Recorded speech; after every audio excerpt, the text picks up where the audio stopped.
From his studios in New York, it's time for Wake Up Call with Dan Tortora, where sports meets life.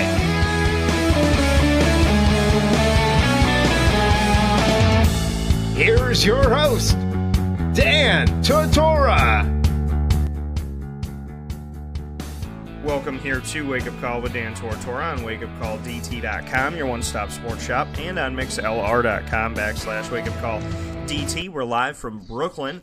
We're in the BK. This is our third show that we've done from Brooklyn this week. We are live down here during the ACC men's basketball tournament as well as championship week as a whole, and it is an honor and a privilege to be able to not only have Wake Up Call on the airwaves, but to be able to bring Wake Up Call to your city, to your town, to your area. So we're happy to be back in Brooklyn for the second year, and I want to thank the BK for showing us some love. It's my grandmother's stomping grounds on my dad's side.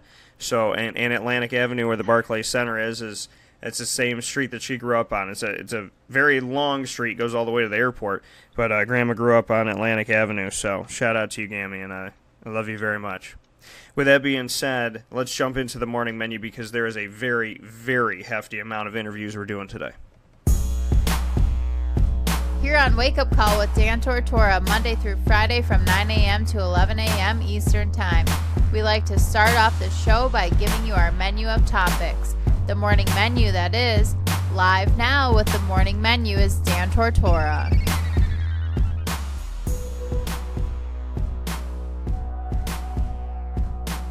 Right here on Wake Up Call with Dan Tortora. I'm on the line right now with Ryan Hall, the head coach of the Syracuse Silver Knights. We have so much coming up in today's broadcast. We have Ryan right now, and then for the first time ever, Syracuse Orange alum and 2003 national champion Craig Forth will be joining us at 9:30 a.m. Eastern Time.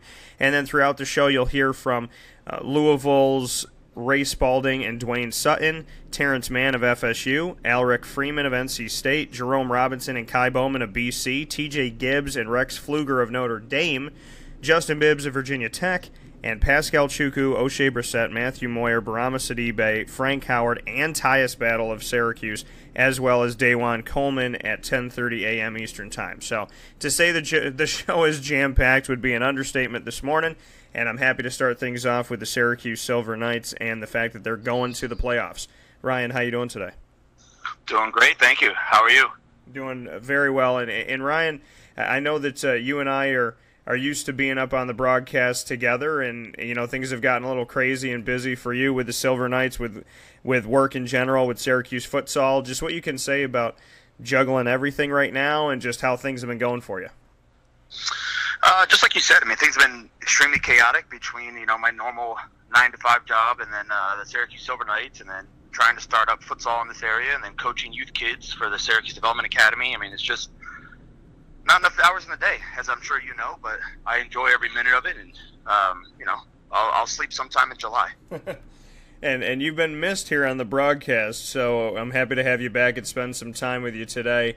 I know that the fans appreciate it, and the fans have something to appreciate with some extra play going on this season. The Syracuse Silver Knights are no strangers to getting to the postseason, but just what you can say about the road to get there this year. I don't – there's just to me, in year number 7 – this season feels different to me in a good way. I feel like there's more momentum going into the postseason. Do you get that vibe at all? Do you get that notion at all?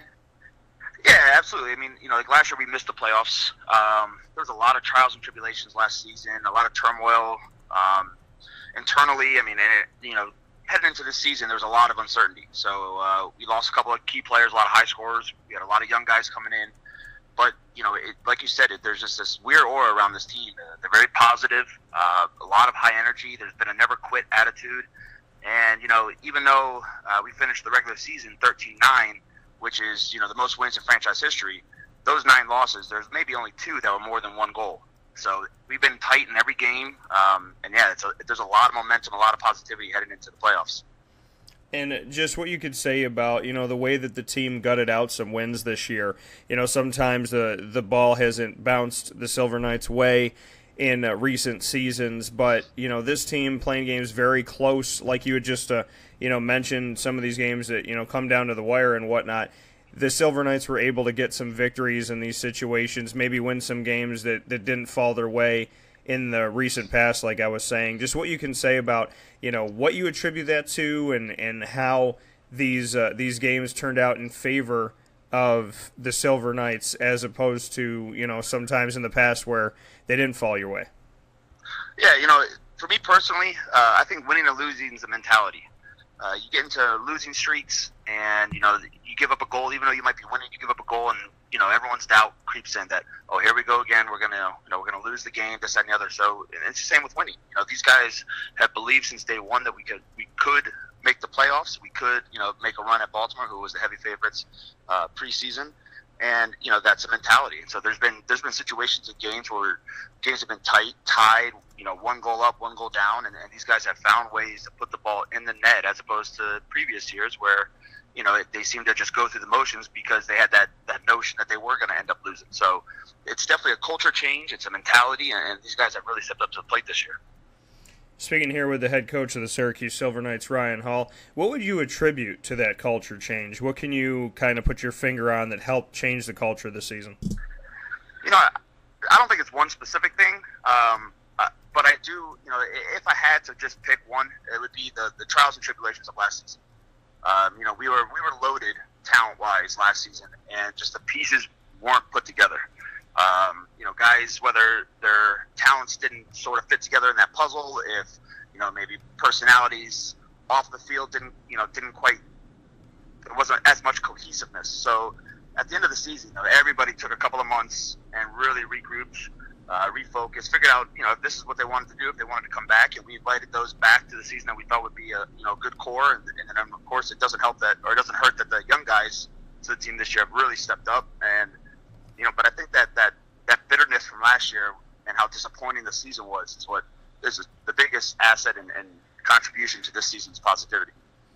So when you're going through it, and you're in the season where it doesn't feel good, and you're in the season where you're going through the motions and losing these games, and like you said, having a losing mentality, somehow that bounces back to help you this season around. Just what you could say to that respect, that last season didn't go the way the team wanted it to go, like you said, some turmoil and this, that, and the other, but how that's been used to help the team move forward. So what once knocked the team down is now giving them some momentum and a strike here late in the MASL season. I think it's a bunch of things. I think treating the guys, the gentlemen, as professionals, but at the same time clamping down on them when they need to be clamped down on. Allowing them to be free to speak their minds. Not be a dictatorship, and it's an open forum. So, by no means, this is my first year as a head coach for the full season. So by no means am I a perfect coach. Do I know the game inside and out? I'm still learning myself as a coach. So, we have practices where we're going over certain situations, and it's an open forum. If guys who are out there on the field see something that I might overlook or not see, they're free to speak up, and then we can address it. And if that's the right change, we make that adjustment. So I think that liberty to allow the guys to also have input on what we're doing, our set pieces, stuff like that, allows them to feel, appreciated, and, that they are a part of this team, as opposed to it's my show. I'm going to do exactly how I want to do it, and you either like it or you don't like it. And, and for certain teams, that's the way it works.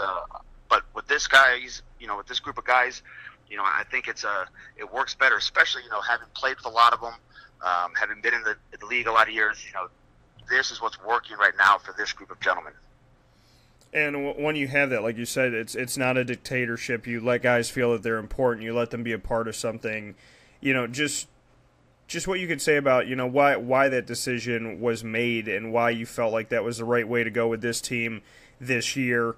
Or if that's just, your style overall that you wanted them to have it. It's your first full season as a head coach in the MASL.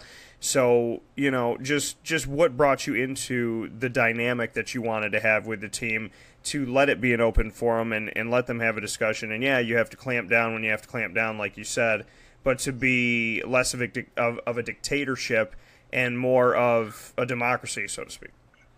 I think it's because, throughout my career, there's been coaches where I've highly respected, and there's been coaches where I've disagreed with and didn't respect. And, those who I did respect and cared about, I would run through a brick wall for. And those who I didn't, it's not that I wouldn't try hard, but there wasn't that extra push to, sacrifice my body for a certain block or this, that, and the other. So, first and foremost, I wanted the guys, I wanted their respect. I wanted to, make sure that, this is a family, change that culture from an individual status about, who's the highest paid, who's getting the most bonuses, throw that all out the window. And at the end of the day, none of us are going to become millionaires playing indoor soccer. So, we got to come together collectively. I'll treat you like men as long as you respect me as the coach. If you need a pro day and you're feeling bumps and bruises, it's a grind. I mean, we're every day pounding our bodies on the turf. Feel free to take a day. You're still coming to practice, but if you need to sit out and watch, hey, you're a grown man. I'll treat you as such. And in the same breath, if you're acting like an idiot, I'm going to tell you that too. So there's been that mutual respect between the players and the coach. I've had them over to my house several times for team dinners, and I think what helped the most was that first road trip out to San Diego. We were out there for 4 days, 5 days, and the team just bonded. So it just continued, and it's been a fun ride this season. Speaking here with Ryan Hall, the head coach of the Syracuse Silver Knights. Ryan, when you had to go on the West Coast to start off the season, and like you said, you were there for a few days, just bring me into, what were some of the things you did team bonding wise? What helped to bring the team together? What did you guys do out there? Because you did have, multiple opponents, and you weren't going there, coming back, going back there. So, when you have half a week on the West Coast, just what you tried to do to have that cohesiveness and maybe build that family aspect a little bit more. Yeah, I mean, obviously, budget-wise, we had to take the cheapest route to get out there, and then, so we flew into LAX, and then we had to make a 6-hour drive up north to Turlock, California, which is a suburb of Stockton and Sacramento. So you're stuck in the van, for 6-7 hours, and, what do you do to pass the time? Some guys are listening to music, but a lot of talking. So, just there, you get comfortable with one another. And then, we had to drive 7-8 hours down south to San Diego for the following game, and we had a day off in between. So, I take them to Mission Beach, and they go for a jog on the beach. Just those times you can't really describe it. Just that time when you're in the van, taking a jog on the beach, going out to a team dinner. Those are those invaluable moments that you can't really script, but that's what builds a team. And these guys gelled, and that notice right then and there was set the tone for the season. And like I said, it's been a lot of fun, and there's a lot moving forward heading into tonight's game. And as we look at what's coming up for you, and like you said, coming up in tonight's game, we're here Thursday, March 8th at 7:05 p.m. Eastern Time. The Silver Knights will take on the Baltimore Blast. You have this game at home, then you have to play 2 in Baltimore at the SECU Arena in Baltimore, Maryland. Just what you could say about this. I mean, obviously you're in this series. You got to have the best of in this. There's 3 games to go on. Obviously, if either one, you or Baltimore, wins the first 2, then the third one's a moot point. But just, what you could say about this, because the game today is game 1, then game 2 Sunday, March 11th, and then if you need to have a game after that, it goes on right after on March 11th. I mean, it's that little mini game that gets thrown in there immediately after. So just what you could say about the team going into this matchup. Obviously, you're coming off of a victory in your last regular season game against Baltimore. You got that win at home, and it was just 4 days ago. So there's some momentum going into this. Yeah, I mean, the whole mini game situation. I don't know one player who's a big fan of it. It is what it is. It's kind of, it's like watching the World Cup be won in PKs. It's kind of a cheap way to, if games are tied, if the series is tied 1-1, then you have a 15-minute break, and then you got to play just one 15-minute quarter, and that'll decide the series. So it's it is what it is. It's kind of silly in my opinion, but that's the rules of the game, and so we'll deal with it. And we hope to wrap it up before then. But that being said, it's 2 totally different environments. Ours is the typical hockey rink length of a field. Theirs is much shorter. They play it almost on a basketball court, so it's 2 totally different game tactics. And we have to prepare for both. So it'll be a daunting task for both teams. It's probably a little bit easier for Baltimore having that as their home field and previously playing on bigger fields. But like you said, we got the win last Sunday. There's a lot of momentum. The guys are fired up. They all dyed their hair platinum white, which I'm sure not doing it, but if that's what they want to do, by all means, and they're ready to roll. We lost to Baltimore, I think it was 2 years ago, in that mini game. The series was tied down in Baltimore, and we lost in that mini game, and so a lot of those guys that are here were still on the team then, and that bitterness is there, and that feeling is there, and they don't want to go through it again, and so, yeah, they're hungry, and so it'll be fun tonight. Why is the team dyeing their hair platinum white? What was the significance or the situation for that? Listen, I have no idea. No clue. I came to practice, and there was a bit of a buzz about it, and I called them, and I was like, you guys serious? Sure enough, they showed up yesterday, and I'm just waiting for Chris Hansen and the MSNBC crew to show up, and they look ridiculous, but hey, if that's what they want to do, if it's a team bonding thing, by all means, I'm all for it. But I'm certainly not dyeing my hair. You're not going to dye. You're not going to go platinum white for the game. I mean, I didn't know if there was something about what the trophy looks like, or there's something about man. But you know what? I mean, teams do this stuff, and down here in Brooklyn, there's one of the guys, Kai Bowman, and he's had his hair maroon on the top, maroon tips to fit Boston College, and they're in the final 8 teams of the ACC Tournament as a 12 seed. So maybe switching the hair color works for some teams, and maybe it'll work for the Silver Knights. Yeah, absolutely. I mean, the hockey guys always do the playoff beards, and I'll give Joey Tavanese a lot of credit because he stayed away from his hair and just dyed his beard, so that was easily shaven off if something happens. So he took it the smart way, but. There was a mention of one of the European teams who did it in like the Euro Cup a few years ago.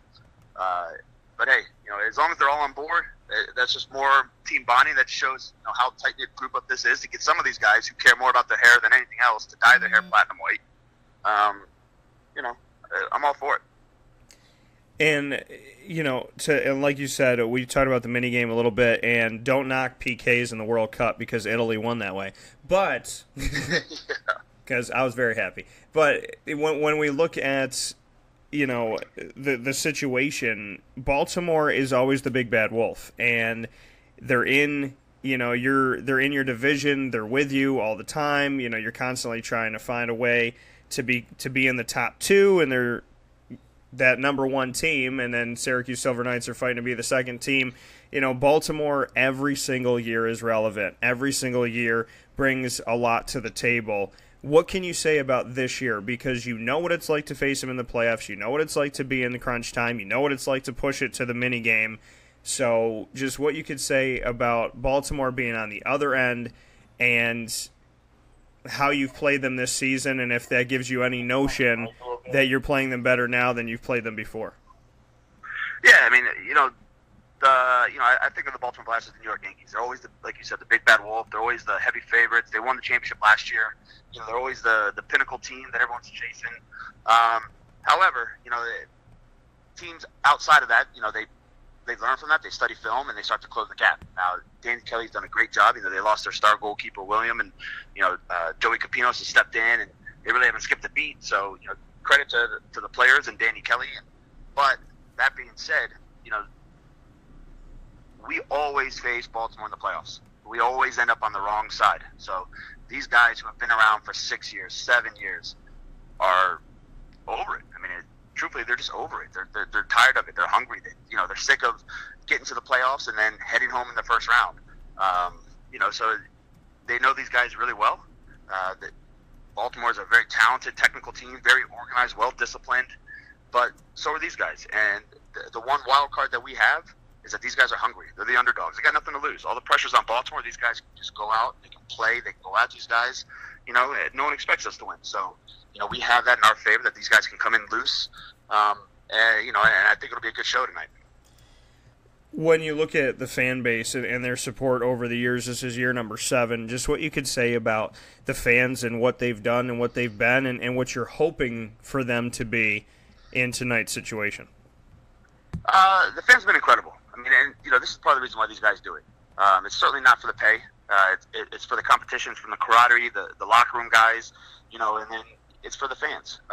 They've been great. They've been supportive all year long, especially after a down season of last year. They could have very well been like, I'm not going to waste my money on these guys, and they came back, and we have been trying to support them by winning and putting on a good performance on the field. But they've been tremendous. Everywhere we go, we're getting supportive texts, messages via social media. They're fighting off snowstorms to come to the game. So, hats off to all the fans, and even Baltimore fans. There was a whole carload of them that made the trip last year. I mean, the indoor fan base is one of the unique fan bases in all of sports because, we're not highly publicized. We're not on TV. And yet these people come out day in and day out, writing blogs, driving all through the night to watch games. I mean, it's a very dedicated, hardcore, grassroots fan base for all the teams in the league, but especially in Syracuse, because now we also have the daunting task of all these Northeasterners that have been just slamming us with snow. And tonight's going to be a fun event. We got a couple of new things, a couple of new intro videos. We're gonna bring that Icelandic drum chant that the Icelandic national team does to the stadium to try to get some energy going. And we're hoping to pack the house tonight. And speaking here with Ryan Hall, the Syracuse Silver Knights head coach, before I let you go, the Icelandic drum chant, you and I have spoken about this before. How excited are you to have that inside of the On Center? Tremendous. I'm excited. You couldn't ask for anything else. Obviously it's a Thursday night, which is a little bit unorthodox. We'd love to have the weekend, but it is what it is. And so far, from my knowledge, ticket sales have been great. We're excited. As much as I could, I would love to see a packed house. Now that, unfortunately, like you said, we talked a little bit briefly before going on air, SU lost, which, kind of burns me a little bit, but they're not playing tonight, which maybe they'll give some incentives to some fans to come out because they won't be at home or at a little bar watching the game, so maybe they can come out and support us. But it'll be good, man. We need every fan we can get to heckle them, to cheer us on, etc. It's going to be a packed house. It's going to be loud. It's going to be fun, and we're going to ride this wave. That coming from Ryan Hall. The Syracuse Silver Knights will start in the playoffs tonight, Thursday, March 8th at 7:05 p.m. Eastern Time. And you're right, Syracuse is not in the ACC Tournament. I'm here in Brooklyn, and so I'm going to be, watching from afar and whatnot, but I know that the fans will be proud in Syracuse, New York, and yeah, those fringe people that were like, I want to go to the game, but I don't want to miss this game, and, and this, that, and the other. Now they don't have to worry about it, which is an unfortunate circumstance, but also, good for the opportunity to go see the Syracuse Silver Knights. They take on the Baltimore Blast for the rights to continue on. Ryan, how do you feel? First year as a head coach all the way through. How are you feeling about this? I mean, like we spoke about, it's Baltimore again, but give me your vibes, give me your sense of the team right now as you go to play another series against the Big Bad Wolf like we were discussing. Bring me into where your head's at, how you're feeling right now, how you're vibing this team at this point in the season right now. That's a great question. Truthfully, a whirlwind of emotions. Excited, nervous. Did I do enough to prepare them? Should I have done more?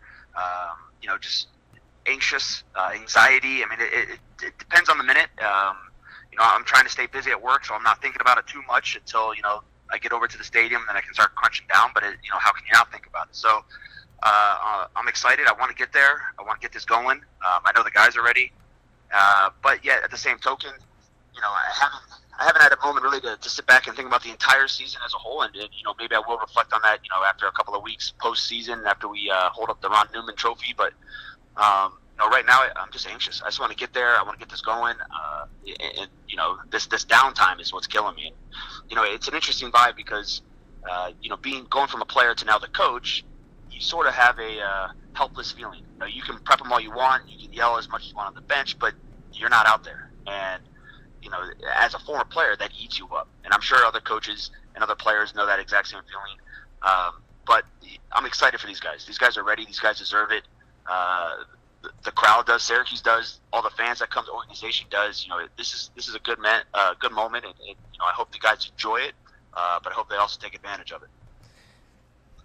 Couldn't have said it better myself. That's Ryan Hall, Syracuse Silver Knights head coach. They got a big game tonight. You don't have to worry about Syracuse inside of the ACC tournament, so you can get yourself inside of the On-Center War Memorial and watch the Syracuse Silver Knights take on the Baltimore Blast in hopes of getting Game 1 so that they can go to Baltimore and take care of business from there. Ryan, as always, it's a pleasure. We have missed you here on the air, and I've missed fireside chats with you, so I know that life's been crazy for the both of us, but if you can take anything into tonight, you've had my support for more than 7 years. You will continue to have that support, and you always have a place here on the show, and hopefully you have a place sit next to me grabbing something to eat after we talk about some victories. Absolutely. It's always a pleasure. Sorry we haven't touched base in a couple of weeks. Enjoy the ACC tournament. Hopefully there's some good games left. But make sure you tune in at YouTube and watch us this evening. Oh yeah, I'm gonna have the computer up for sure. So I might be screaming. I might be screaming during a break in the action, and people are gonna be like, "What the hell's wrong with that guy?" So we'll see. I'll have the picture-in-picture, so to speak, and I might have to get the buds in so I can be quiet to myself while I'm there. But yeah, no, I definitely will be having that bird's eye view of a hopeful victory for the city of Syracuse. I appreciate it very much as always, and just go out there and do what you do. You guys have taken care of business this year. Like I said, there's a little bit of a different sense in the air, and hopefully that continues to be there for you. Thank you, sir. I very much appreciate it. All right, I'll talk with you soon. All right, have a good one. You too. Bye. That coming from Ryan Hall, the head coach of the Syracuse Silver Knights, who are in the playoffs right now. And folks, you're in a position where you can go to the game. You can go to the game and go enjoy the game. You don't have to worry about, oh my God, do I have to choose between Syracuse and this and that? Am I going to watch this game? Am I not going to watch this one? So now you don't have to choose. Now you don't have to worry. Go out and see the Syracuse Silver Knights and give them your time. Following the Syracuse Silver Knights, who are in the playoffs tonight, Thursday, March 8th at 7:05 p.m. Eastern Time at Syracuse. You should go see them. We're coming up next with somebody who's never been on the show before. We have had so many different Syracuse Orange alum grace the stage, but we have never had 2003 national champion Craig Forth. He will join the broadcast in just a moment. This is a wake-up call, fast break. Carvel DeWitt, it's what happy tastes like. Do you know why? Because we make ice cream. Creamy, rich, flavorful ice cream. Not yogurt or ice milk like some of our competitors. Ice cream. Fresh, by hand, daily. For the calorie conscious, we have something new for you. Our new Carvelite. Same great flavor, creaminess, and texture of our regular ice cream with only 35 calories an ounce. So whether you want an ice cream cake, flying saucer, dasher, carvalanche, hard or soft ice cream, we will satisfy your craving with our fresh, handmade regular or new Carvelite ice cream. Carvel DeWitt. It's what happy tastes like. We're back here after a very quick fast break. You heard from Carvel DeWitt in that fast break, and now it's time to jump into a live conversation with Craig Forth. Craig Forth, 2003 national champion with the likes of Carmelo Anthony, Josh Pace, Queth Duaney, Jerry McNamara, Hakeem Warwick, and so on and so forth. I feel very honored and privileged to have this gentleman on the show who not only won a national championship, but also is helping out our youth of today every single day as a principal in the state of New York. And that, to me, is even bigger than what they did on the court and what the team did on the court. So with that being said, for the first time ever on Wake Up Call, and hopefully many times to come, I'm proud to welcome Craig Forth. Craig, how you doing today? Doing well. Thanks for having me on the show. Absolutely. And Craig, first and foremost, just bring me into, I know we talked about it off the air a little bit, but the decision to become a principal, the decision to work with the youth of today, just why you wanted to do that, if there was anybody that inspired you to do that growing up, and just what you can say about that special bond that you try to have with the kids of today to hope for a better tomorrow. Well, I can say that I wanted to be a teacher/educator for probably most of my life, starting back in 4th grade. I kind of knew what I wanted to do. I was further inspired by high school teachers, one namely Chris Ciccone, who was my earth science teacher in 9th grade. He just inspired a love and a passion for teaching that I haven't dropped since.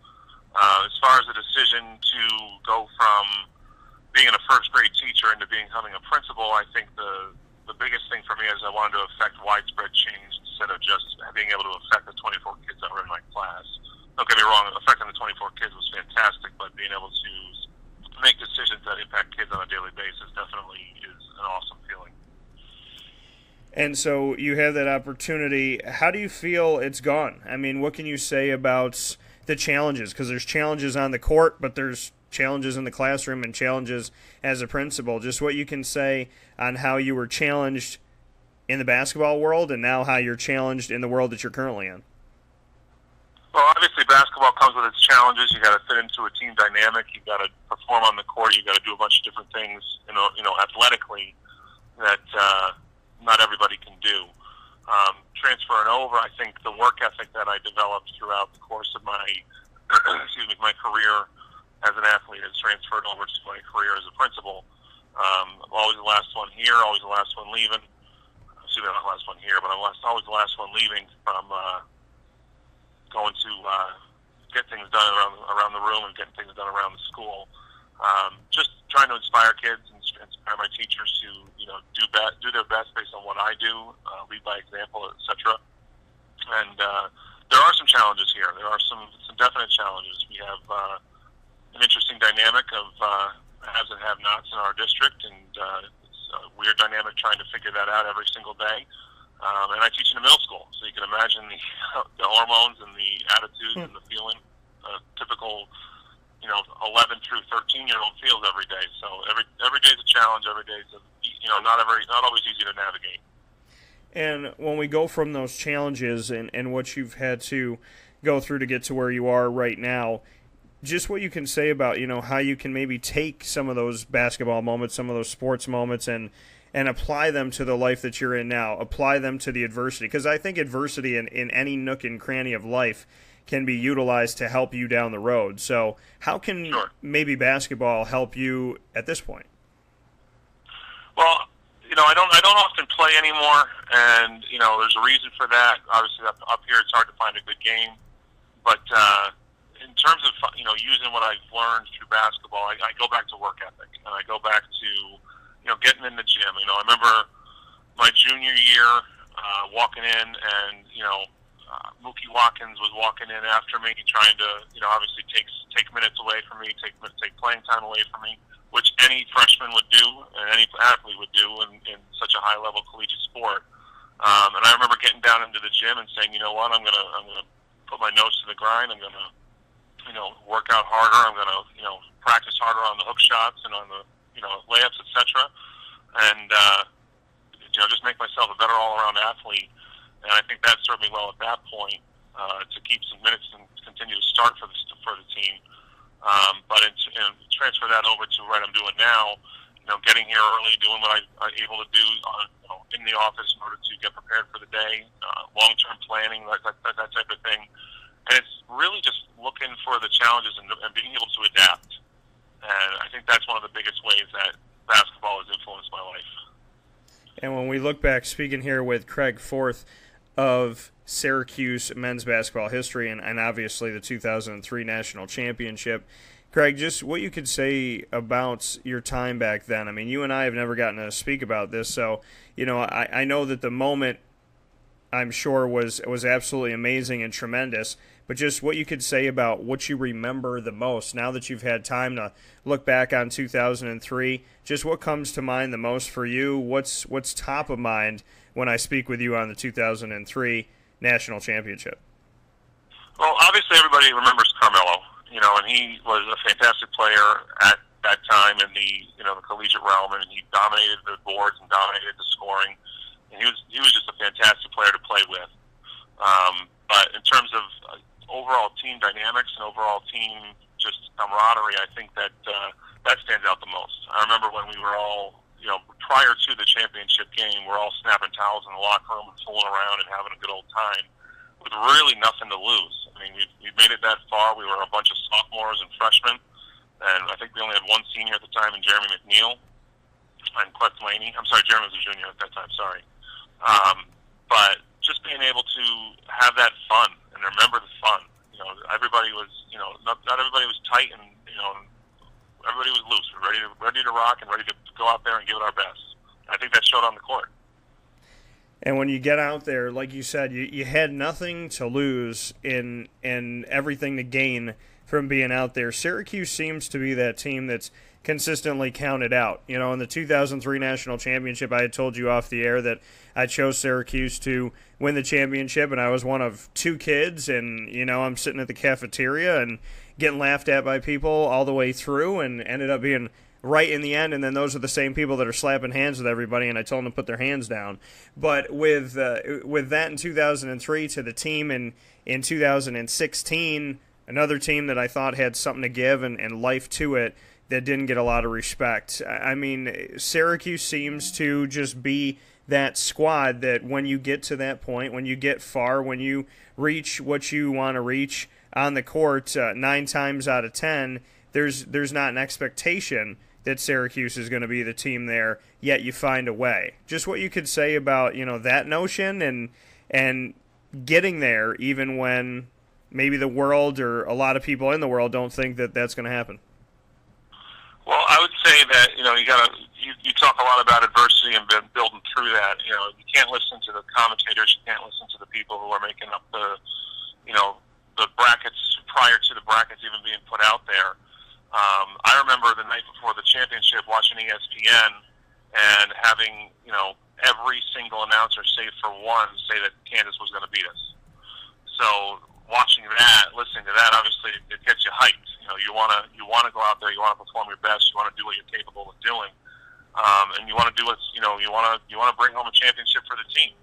And at that point, like I said, you got nothing to lose, so just go out and play your hardest. But you're right. I think Syracuse gets a little bit downplayed every now and again when they have great teams, when they're walking through. And I don't know what the reason is for it. I really don't. I think that there's some strong teams out there. I mean, even in the performances that you've seen from this year's team, they're capable of playing with anybody. And I think that they deserve a little bit more respect than they get. And I want to discuss them in just a moment. Speaking here with Craig Forth, Syracuse Orange men's basketball alum and 2003 national champion. Going through that run in the NCAA tournament in 2003, you faced off against Manhattan and then on to Oklahoma State, Auburn, Oklahoma, Texas, Kansas. I remember at one point Dickie V had said that a Big 12 team was guaranteed to win the national championship. And I said, how many Big 12 teams does Syracuse have to beat to prove that wrong? So, just what you could say about the run that you guys made and to go back and look at those 6 games and everything that led to ultimately hoisting the trophy. Well, I can say that, just looking back at it, I think we jokingly, as a team, called ourselves the Big 12 champions that year because we went through every Big 12 team that you could possibly go through and, had great success against them.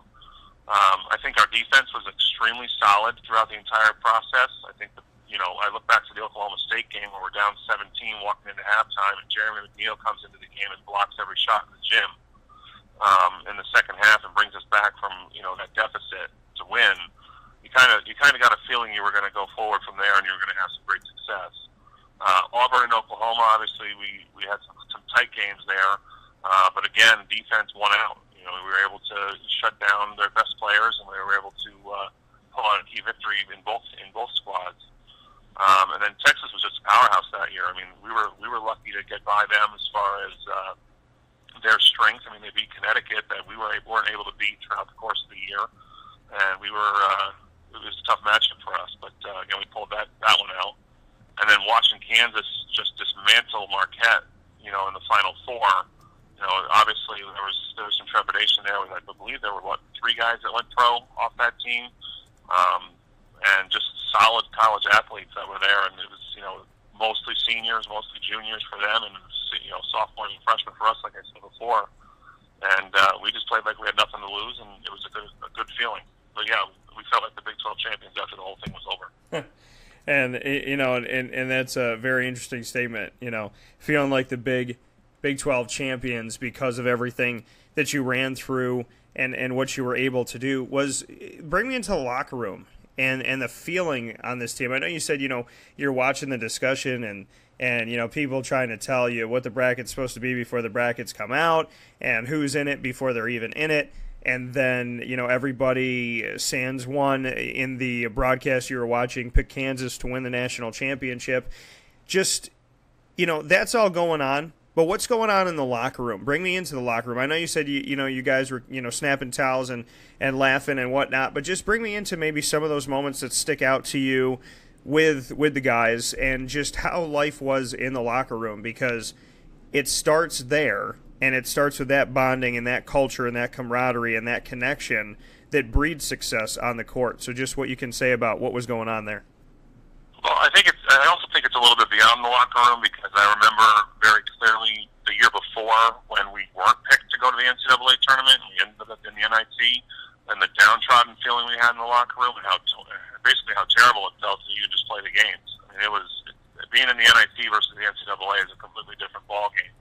So we all kind of had that stick in our craw as far as remembering the past year. So anything we got through this year, I mean, we were a 3 seed, and we had some good games to play, or some good teams to play against. But again, very loose, everybody was joking around.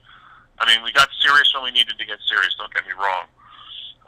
But I remember one key moment, I think, that sticks with me to this day is at our banquet that was held right after the Big East tournament. Queth got up to give his senior speech and basically said, "This is our time. This is our team, and this is what we have to really back down the hatches and do what we're capable of doing." And he says, "All we need is 6 games, and we got ourselves a championship." And I remember that conversation bringing chills to my bones, and kind of hold on to that. He was a very vocal leader and a very, very strong advocate for us working hard. And he was like that in the locker room. He was like that on the court, and just a great overall person. But like I said, a lot of young kids in the locker room, not really knowing what to expect, and glad we had that senior leadership to guide us through. And when you look at that, in mentorship, just what you can say, really brought you along, maybe to expand on that a little bit, who kind of helped you to be comfortable in college? I mean, you're a young kid, so who helped, bring that comfort on the court, off the court, in your collegiate days, and kind of helped you along and helped you to find your place, so to speak? Well, I always refer to Bernie Fine as my second father. He was instrumental in my growth, as far as getting there early to the gym to practice, work on different skills, teach me different moves in the game, different things along those lines, and always there for me to just to listen to me as a true confidant. And not gonna run back to Coach Boeheim if I have some problem that's going on. He kept everything confidential, and I really truly appreciate that throughout the course of my career. Obviously, it's sad to see him leave the organization, but I still consider him a second father. He still texts me on my birthday every year, saying "Happy birthday, Crash," because I got into a car accident my freshman year, so it's all Crash throughout the entire 4 years. But overall, I would say the player that really inspired me the most was Queth. I played with him for 2 years, and everything he did, whether it was in the weight room, whether it was in the locker room, whether it was on the out there in the academic world, truly inspired me and got me where I am today, I think. And when you look at Queth Duaney, just what you can say, he meant to the team. You guys were in a similar boat when Carmelo's going off scoring and Jerry's hitting threes and Hakeem is doing this, that, and the other, especially defensively.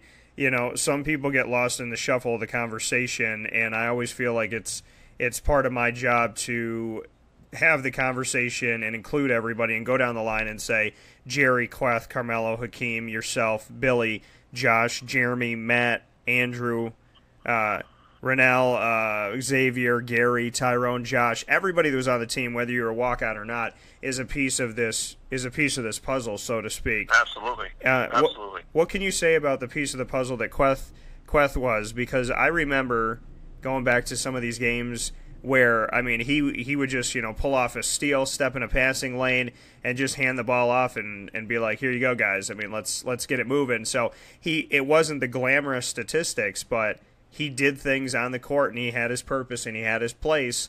And I, to this day, don't think that people bring him up enough and bring in the moments like that where he takes a possession away, and all of a sudden Syracuse has life. Well, like I said before, I think the biggest thing for him was his leadership. You said it best. He would get everybody, basically on target and where we're supposed to be, whether it was starting in the locker room, in a timeout, that type of thing. But then when he did step on the court, he was long, he was athletic, he shut down the back of the zone pretty well, and he would hit a key three at a certain point. He'd catch a colossal dunk every now and again. He he was that guy who did the dirty work, and we appreciated him for that, but we more appreciated him for the leadership skills that he brought to the table. You talk a lot about the unsung heroes of the tournament, and for those, especially those games. I remember Josh Pace just getting straight hustle points. I mean, he was the glue guy that held everybody together. You got Jeremy McNeil, who didn't play a lot in the championship game, but really got us there. I mean, if it weren't for him in that Oklahoma State game, like I mentioned before, we were moving forward.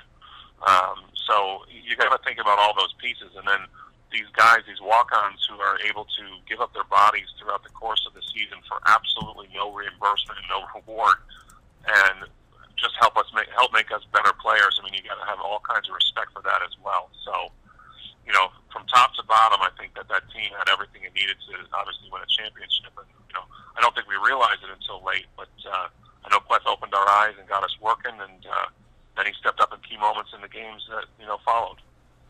That coming from Craig Forth, Syracuse Orange men's basketball alum. Craig, before I let you go, you have spoken on this year's team and gave a few thoughts a few minutes ago. Just what you can say about them. I mean, we're speaking on the morning after they had lost to North Carolina. From my point of view, it looked like they were halfway out the door in this game. It didn't look like Syracuse. It didn't look comfortable for them. It looked rushed. It looked forced. It looked like there was confusion out there on the floor. Not a lot of communication going on. It's sad in the sense that Syracuse is so much more than what they showed in that game against North Carolina, and unfortunately, some people are going to regard them as that's who they are and that's it. What have you seen from what have you seen from Syracuse, despite what happened against North Carolina?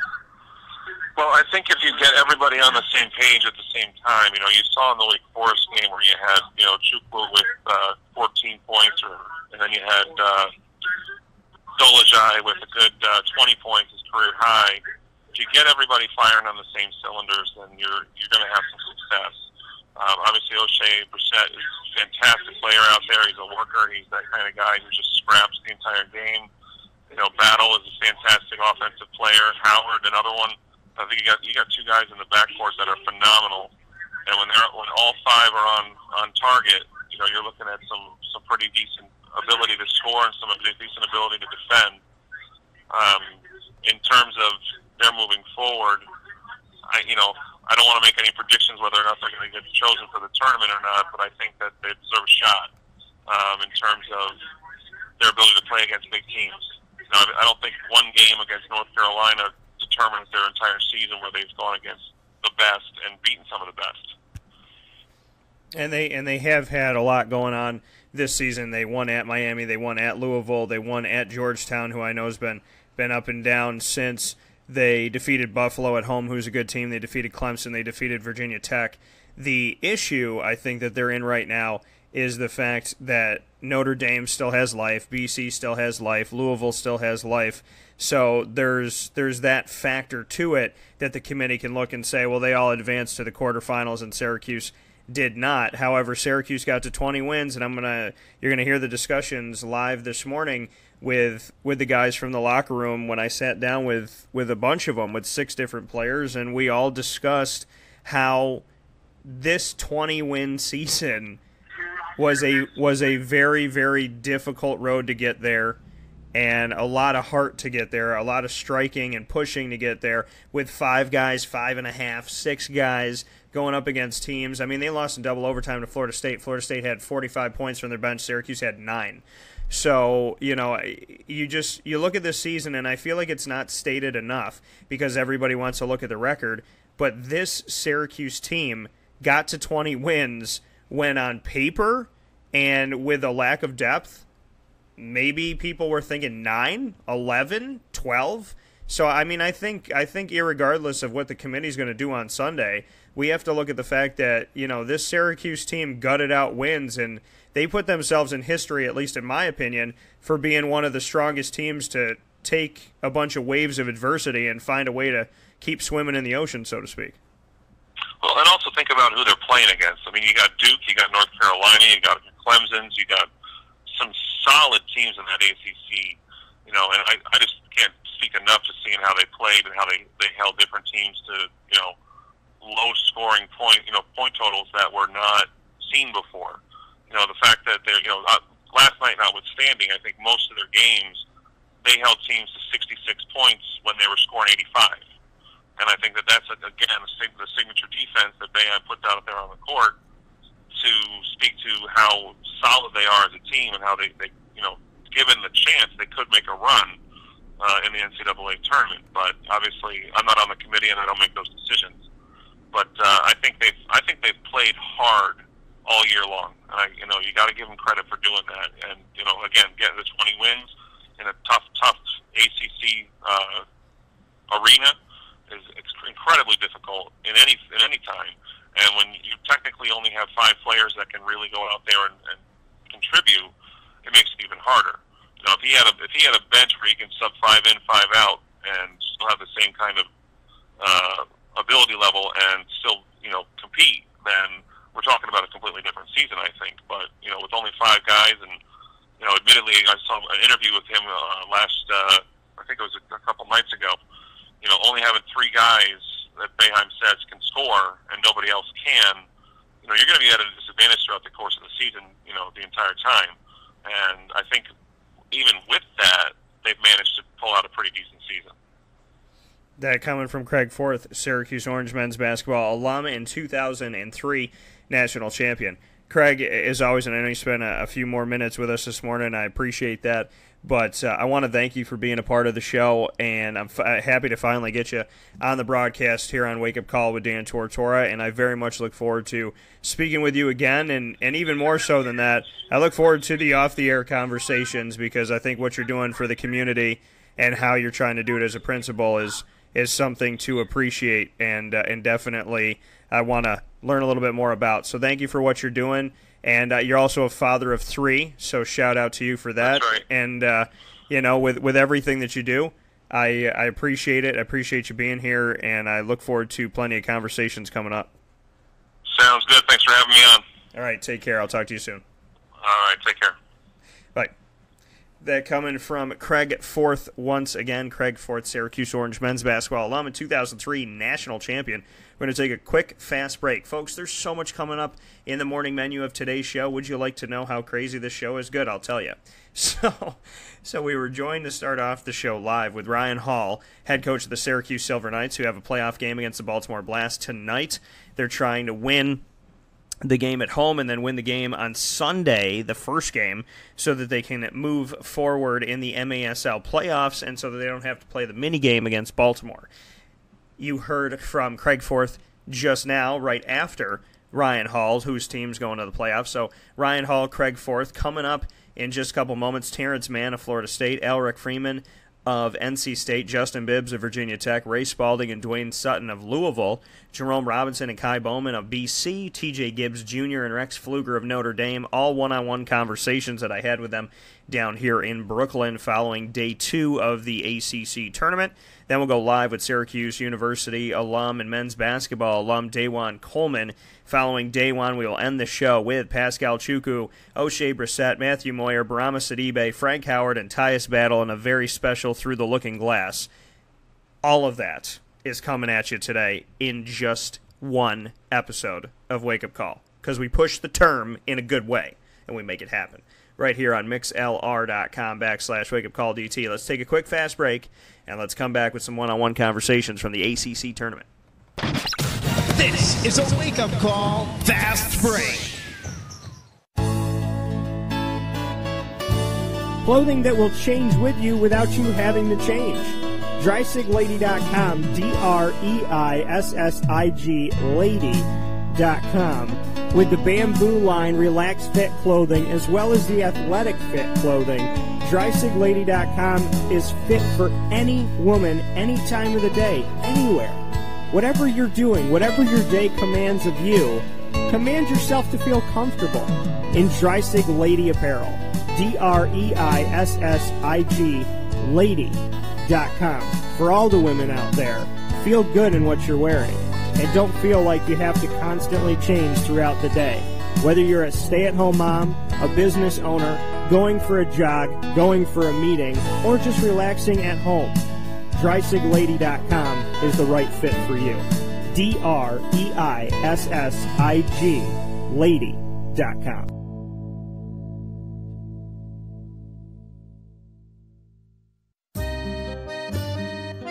This is Lawrence Papaleo, licensed real estate salesperson for Gilbo Realty. Call our home office at 315-752-9513, or better yet, call or text me directly at 315-748-2524. Let me ask you a question, Lawrence. If I needed you to help me buy a house, find the right place, could you help me do that? Joe, I'll help you find your dream home. You don't ever say my name on the radio, never. If I needed to sell a house, could you help me go about that the right way? Yes, I can. How do they get a hold of you? Call me directly at 315-748-2524. But you also do the commercial property. So if I got a business, couple businesses, got to take one here, move it over there, do this, do that, are you going to help me buy and sell my commercial property also? Yes, sir. I like that. What's my name again? I have no idea. Absolutely, but they need to know your name, so give it one more time. This is Lawrence Papaleo, licensed real estate salesperson for Gilbo Realty. My phone number is 315-748-2524. Why don't you tell them your name one more time and that number so we can jot it down? This is Lawrence Papaleo. Call me or text me directly at 315-748-2524.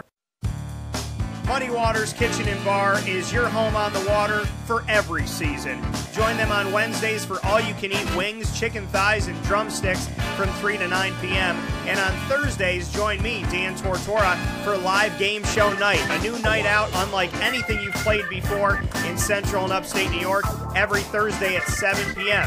And while you're there on Thursdays at Muddy Waters Kitchen and Bar, from 5 to 9 p.m., join them for the barbecue all-you-can-eat buffet with buffet-style sides, ribs and pulled pork, chicken thighs, and drumsticks. And on Wednesdays and Thursdays, all-day happy hour. You know how to get it done right at Muddy Waters Kitchen and Bar on 2 Oswego Street in Baldwinsville, New York. Welcome back here to Wake Up Call with Dan Tortora on wakeupcalldt.com, your one-stop sports shop, and on mixlr.com/wakeupcalldt. Jam-packed show, so let's jump right into continuing the conversations. These are from the ACC Tournament. Like I said right before the break, we were joined by Syracuse Silver Knights head coach Ryan Hall, as well as 2003 national champion and Syracuse Orange alum Craig Forth. Coming up now with our live, coming up now, coming up live now. For some reason, my tongue was underwater, but I was here. I came to play. My tongue was back in bed. I came to play this morning. So let's get with it, tongue. All right, let's go. It's funny how people don't think much of their tongues, but if you didn't have one, you wouldn't be able to do anything. Interesting thought this morning. I want you to take that home and let it marinate.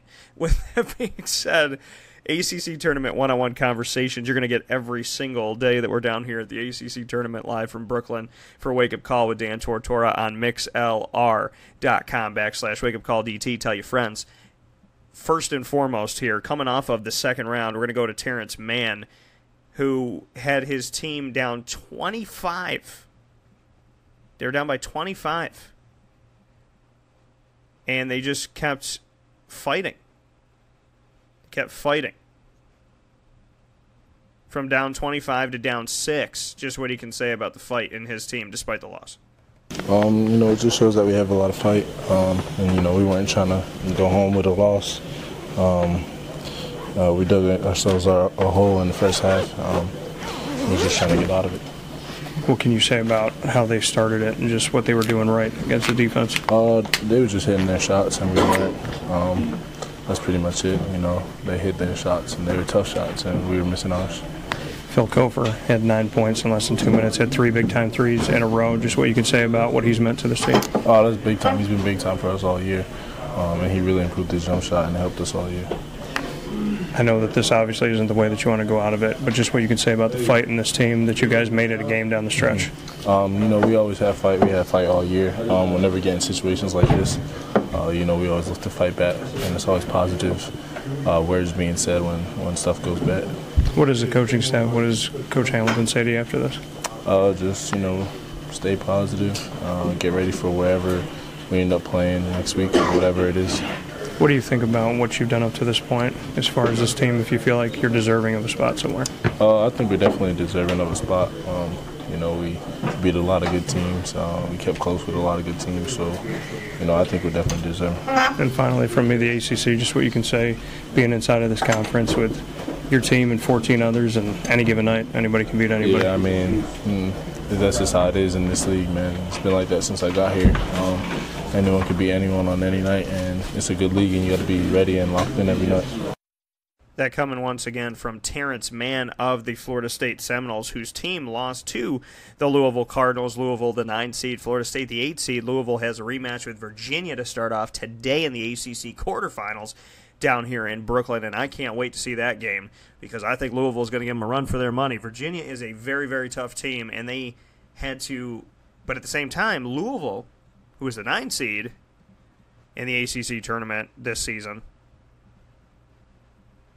pushed Virginia to the brink. A lot of teams have pushed Virginia to the brink, and Virginia just finds a way to squeak it out. Virginia scored 5 points in 0.9 seconds at Louisville to win that game. So I think this is going to be a great game. It's crazy that it's a noon game because it may be the marquee game of the day. So I'm excited to see it and can't wait for it. It's going to be a lot of fun. Coming up next is Allerik Freeman. Fought back and fought down to the wire for NC State. However, NC State was not able to get past Boston College, the 12 seed. So what Allerik Freeman had to say about fighting all the way down to the wire. We just played like ourselves in that stretch, and then you know, we just did what we've been doing all year.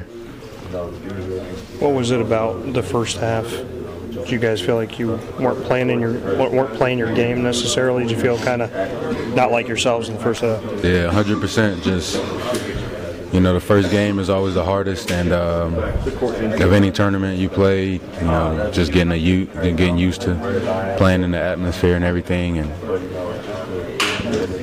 you know, they already had a game, so they had a rhythm and stuff, and so that worked out to their benefit. But you know, we just, you know, NCAA tournament time, we're gonna get ready for the tourney, and we're gonna play like we did in the last 10 minutes of that second half. You know, all game, every game. So. Despite the loss, just what you can say about this season and, like you said, the upcoming NCAA tournament? Yeah, I mean, it's been a great year. You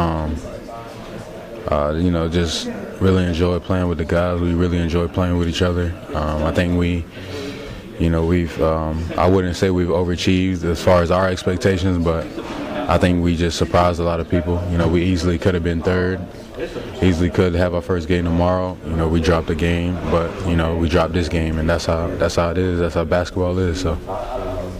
Lastly, for me, just what you could say about Coach and what he's done for this team, and what you could say about his leadership throughout this season. It's been great. You know, personally, you know, I owe pretty much, you know, obviously I owe everything, all the glory and honor to God. But you know, if I had to give anybody the credit, you know, I would give this coaching staff and Coach Keats all the credit for, you know, helping me personally with my career. And I know NC State feels the same way with bringing, you know, NC State basketball back to, you know, relevance. That coming once again from Allerik Freeman with NC State. NC State unable to come out with the victory as they fall to the 12th seeded Boston College Eagles in the second round of the ACC tournament. So moving forward from here, and I want to thank Allerik for all his time. I talked to him at the beginning of the season and at the unfortunate end of his season up to this point, but obviously NC State's going to make it into the NCAA tournament, and they'll have some opportunities out there to do what they do and be the dangerous team that they are, and they have definitely been dangerous all the way through. So a lot of respect for NC State despite the loss. Coming up next is Justin Bibbs of the Virginia Tech Hokies. Virginia Tech fought like heck to come back. Again, I mean, they fought, I shouldn't say to come back. They were up on Notre Dame. They fought like heck to keep it going, and Notre Dame somehow, some way figured it out and found a way to win. We're going to hear from Justin Bibbs and then take a fast break and be right back with plenty more conversations that I had one-on-one from the ACC tournament down here in Brooklyn. So coming up right now, Justin Bibbs. His team was up 21 with 15 minutes to play. Bring me into that, Justin. Before the timeout they called? We were just getting stops on defense. turn it into transition buckets, and then they start hitting shots, and we kind of went away from our defensive plan. They went on a run and we kind of just spread out on defense. We weren't clogging the paint. We did a bad job on knowing personnel. They hit a lot of, hand down, man down threes, and they just did a good job, winning the game and running away with it. When you look at Notre Dame, they're a team that makes runs. They're a team that never says die. When there's a couple of minutes left to go in a game, especially in the ACC Tournament, they find some life. Just what you can say about going up against that. Oh yeah, I mean that's credit to who they are. They didn't back down. They didn't stop. They're a great team. They showed it. They just outplayed us. Just what you can say about this season, and your team has had some big time wins. You handed Virginia their only ACC loss. You beat teams like Duke. You've had other wins that are big time. When the committee sits down, what do you think they should see with Virginia Tech? I don't know. Hopefully they just generous with us and put us in a good seed. But I don't know. It just sucks that we put the decision in their hands when we could have helped ourselves. Win a couple of games in this tournament and stuff like that. But I can't really say anything about how they feel about us. Yeah. NC State talked about losing their game because, one of the things, they didn't have momentum. They didn't get to play on the first day. Did you feel that at all, that Notre Dame had some momentum rolling into this thing that maybe went against you guys? I don't think that's an excuse. I mean, not to discredit, what the NC State said, but that should help us. We get, a day off, rest our legs, and we should have played more energy, but they did. So I don't think that's an excuse, though. Lastly, from me, just what you can say about, this season, the ebb and flow of the season, some big-time wins, and obviously some heartbreaking losses, just what you've taken away this year from the team and from your squad.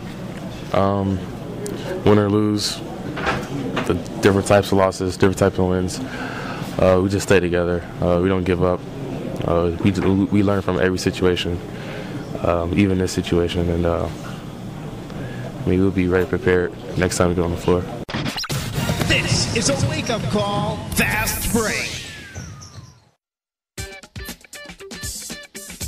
Hey, Wake Up Call listeners, this is Tom Taylor, owner of Sammy Malone's, located at 2 Oswego Street in Baldwinsville, New York, overlooking the beautiful Seneca River. We proudly open our doors to you 7 days a week, beginning at 11 a.m. daily, with free parking. Whether it's game day, after-work drinks, or a meal with family and friends, we are honored that you come visit us. Call 315-635-5407 for parties and catering. I'll see you at Sammy Malone's, home of the best sandwich in Beeville.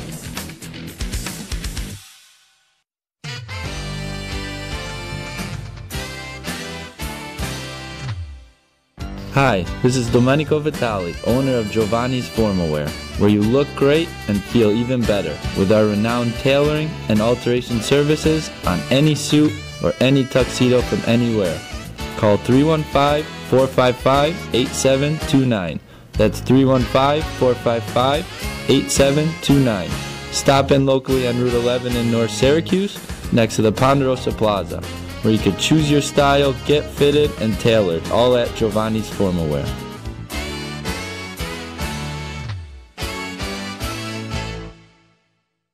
I'm George Townsend of Honda City with some good advice when buying a new car. The true cost of owning a new car is determined by the appraised value when you trade it. No vehicle appraises higher than a Honda. Next, look for low APRs and deep discounts. You also want low maintenance costs and great fuel economy. That's why my advice to you is to buy a new Honda. Looking pre-owned, visit our Honda Certified Used Car Center. Honda City, 7140 Henry Clay Boulevard, Liverpool, or HondaCity-CNY.com. It would be a pity if you don't shop at Honda City. For all of us that have always wanted our favorite restaurant to come to us, it's now a reality in Central New York with It's a Utica Thing, with Utica Pizza Company bringing their wonderful recipes that they've handed down through generations to you, to your event, to your business, to your home. It's a Utica thing, proudly bringing Utica Pizza Company on wheels to your location. Call 315-738-8946. That's 315-738-8946 to bring Utica Pizza Company to your doorstep with It's a Utica thing. Welcome back here to Wake Up Call with Dan Tortora on wakeupcalldt.com, your one-stop sports shop, and on mixlr.com/wakeupcalldt. If you haven't become a member yet of both, make sure you do so. Wakeupcalldt.com has videos, videos, articles, over 400 articles are on there.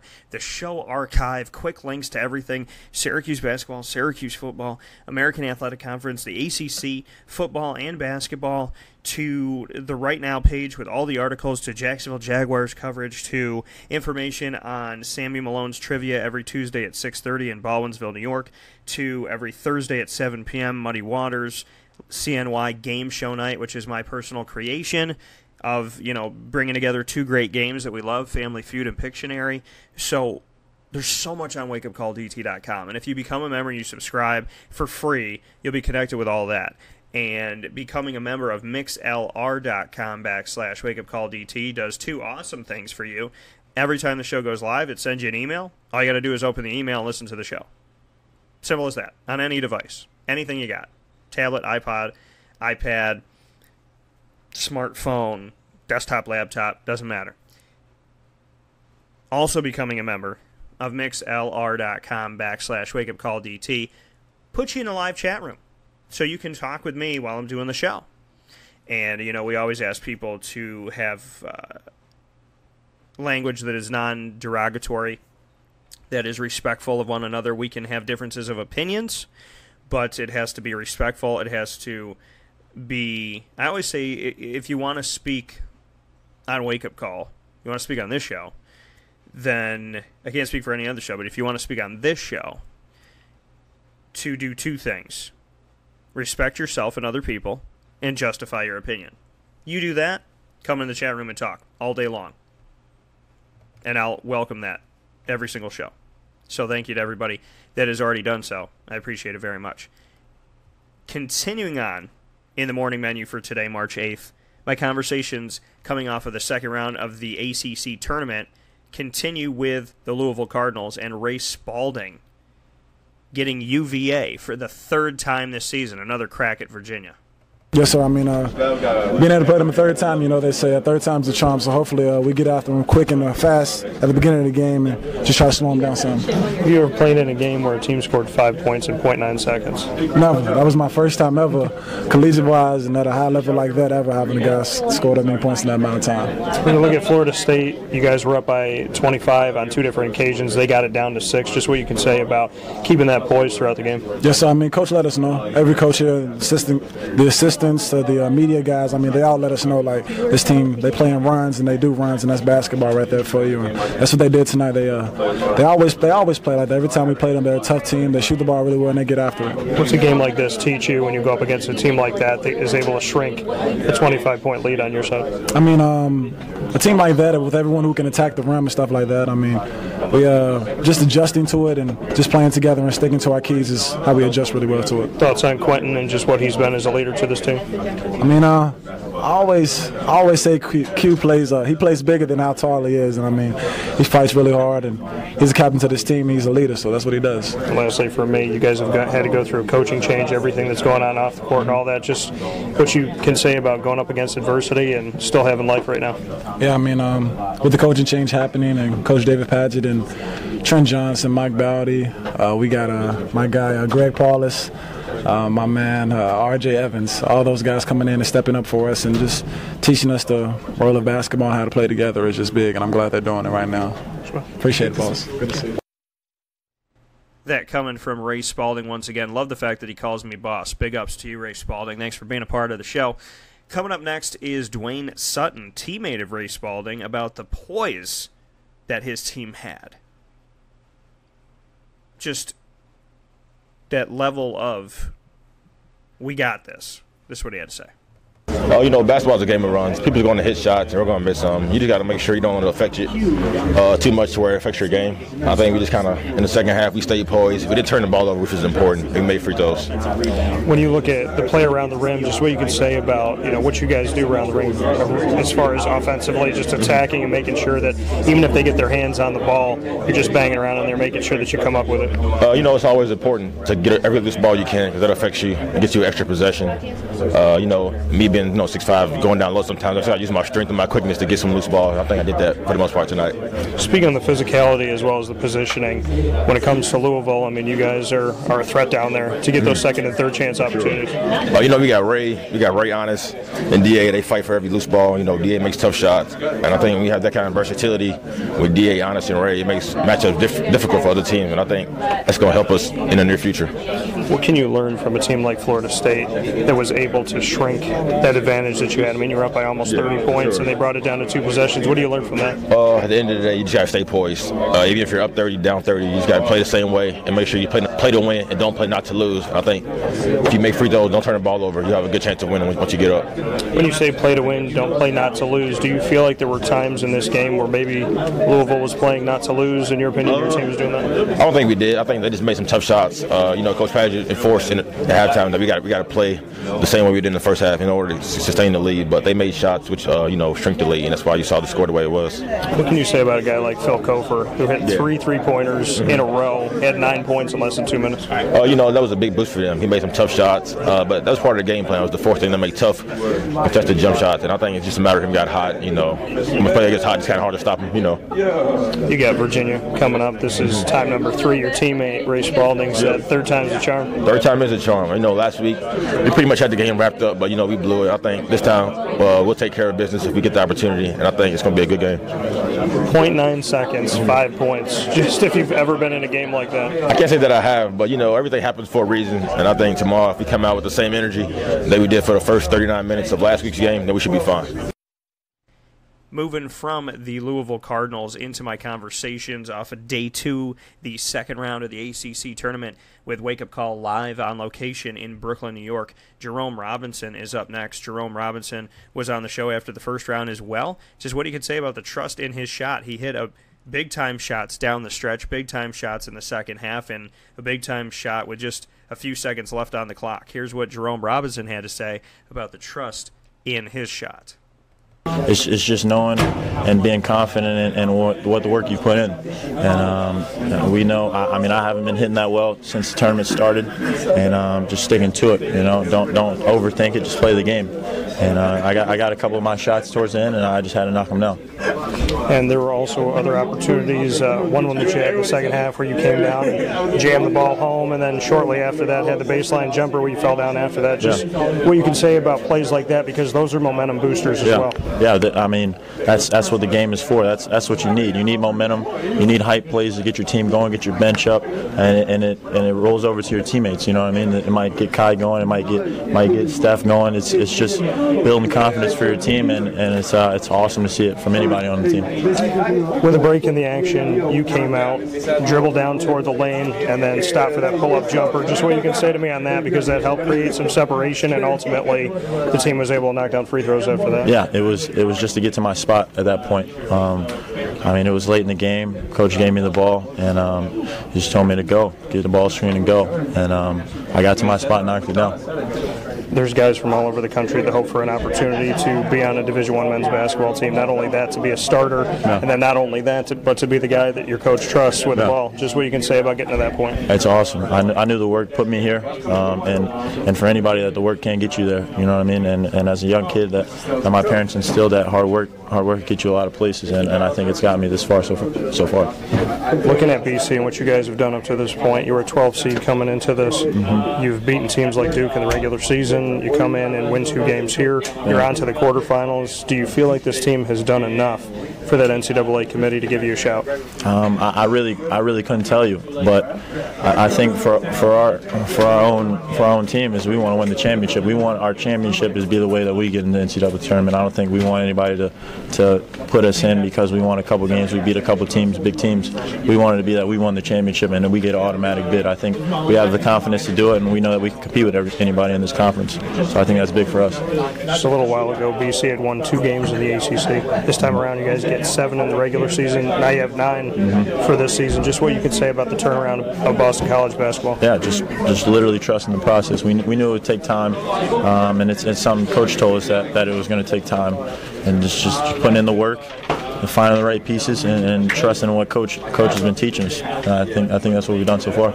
From Jerome Robinson to his teammate Kai Bowman, the man that I mentioned in the maroon hair all throughout the season and into the ACC tournament, just what he can say the team did to stave off NC State, who made a push toward the end.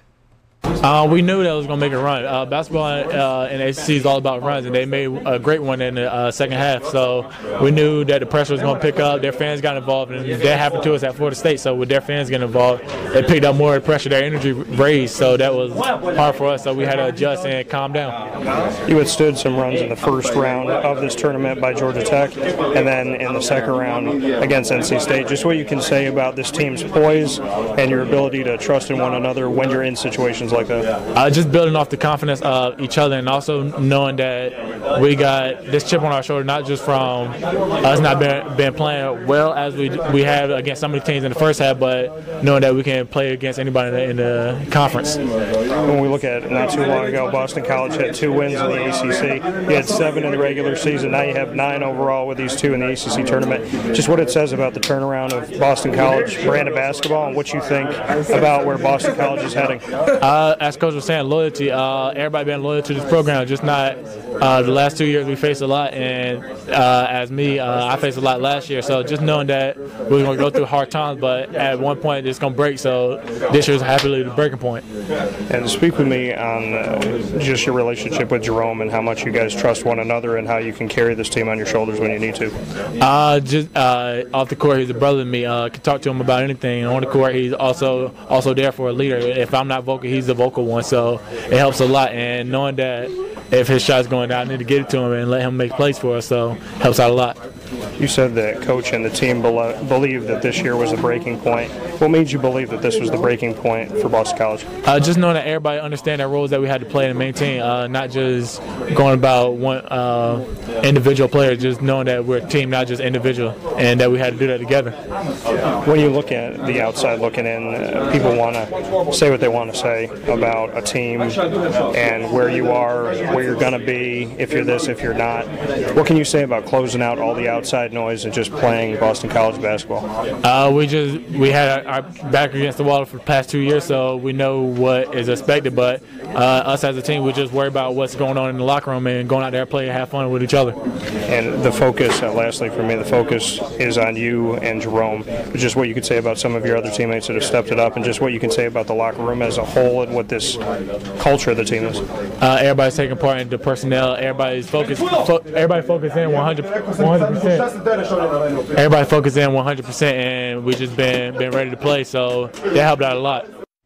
That coming once again from Kai Bowman of the Boston College Eagles in my one-on-one conversations with the teams inside of the ACC men's basketball tournament down here as Wake Up Call goes live from Brooklyn, New York. Coming up next, and right before we get into our live conversation with DaJuan Coleman, I want to get over to Notre Dame. TJ Gibbs Jr. on the comeback win and the poise of the Notre Dame Fighting Irish.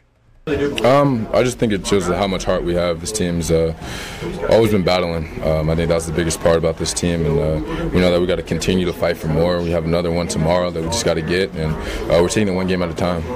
What is it about Notre Dame that, since entering the ACC especially, whenever you get in this tournament, it's hard to get you out? I think it's our culture. I mean, back from the guys like Jerome and Pat, the winning tradition has always been passed down, and just having that flow from our seniors down to everybody on this team, it's an amazing thing. You just got to keep it going. Whether it was you or Rex or Bonzi or Matt or whoever it may be, just what you could say about down the stretch, just trusting in one another and getting those shots when you needed them, making those free throws when you needed them as well. I mean, that's what this team does. We trust each other 1 through 11, and we know that we just got to continue to play hard and continue to play together. And when we do things like that, it doesn't really matter who's taking a shot. We have confidence in each other that it's going to go in, and that's the biggest thing.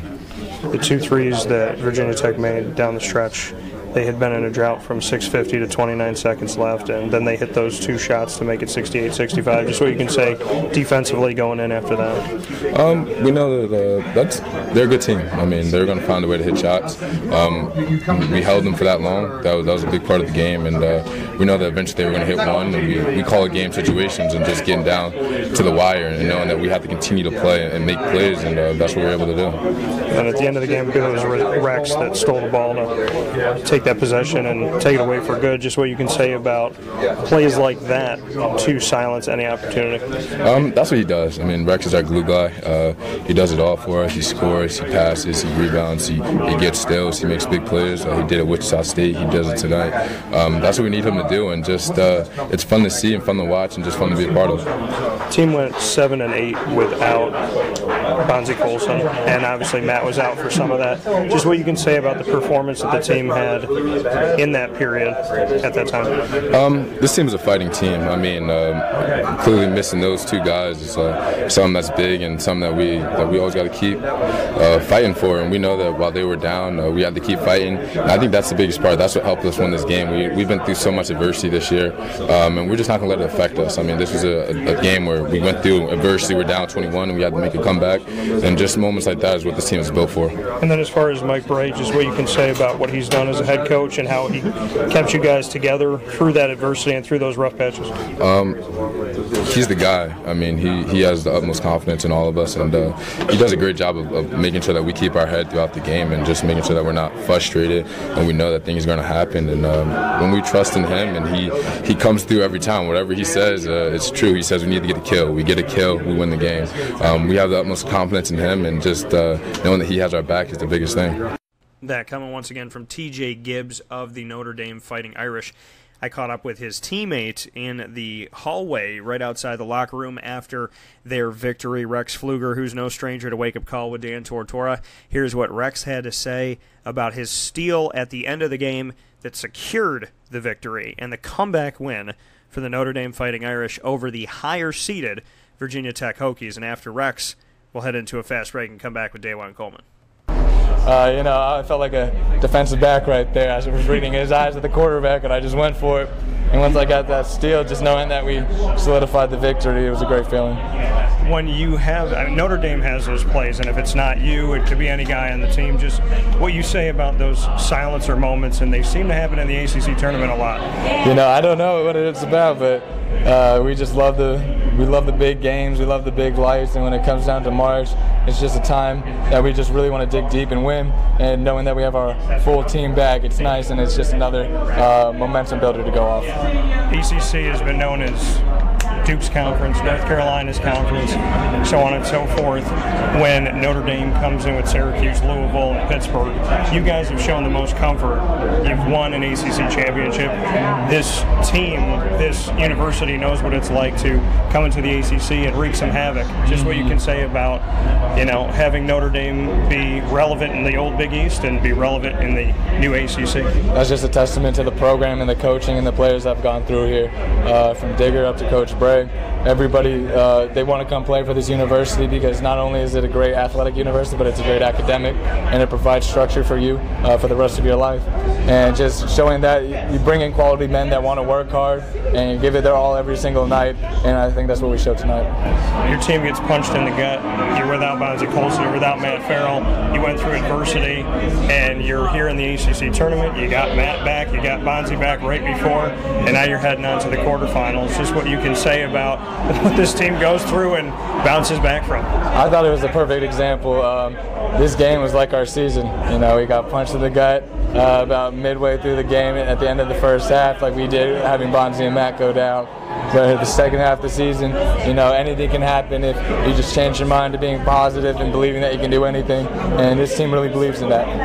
When Virginia Tech's up by 21 with 15 minutes left, just what was going on in the huddle for you guys?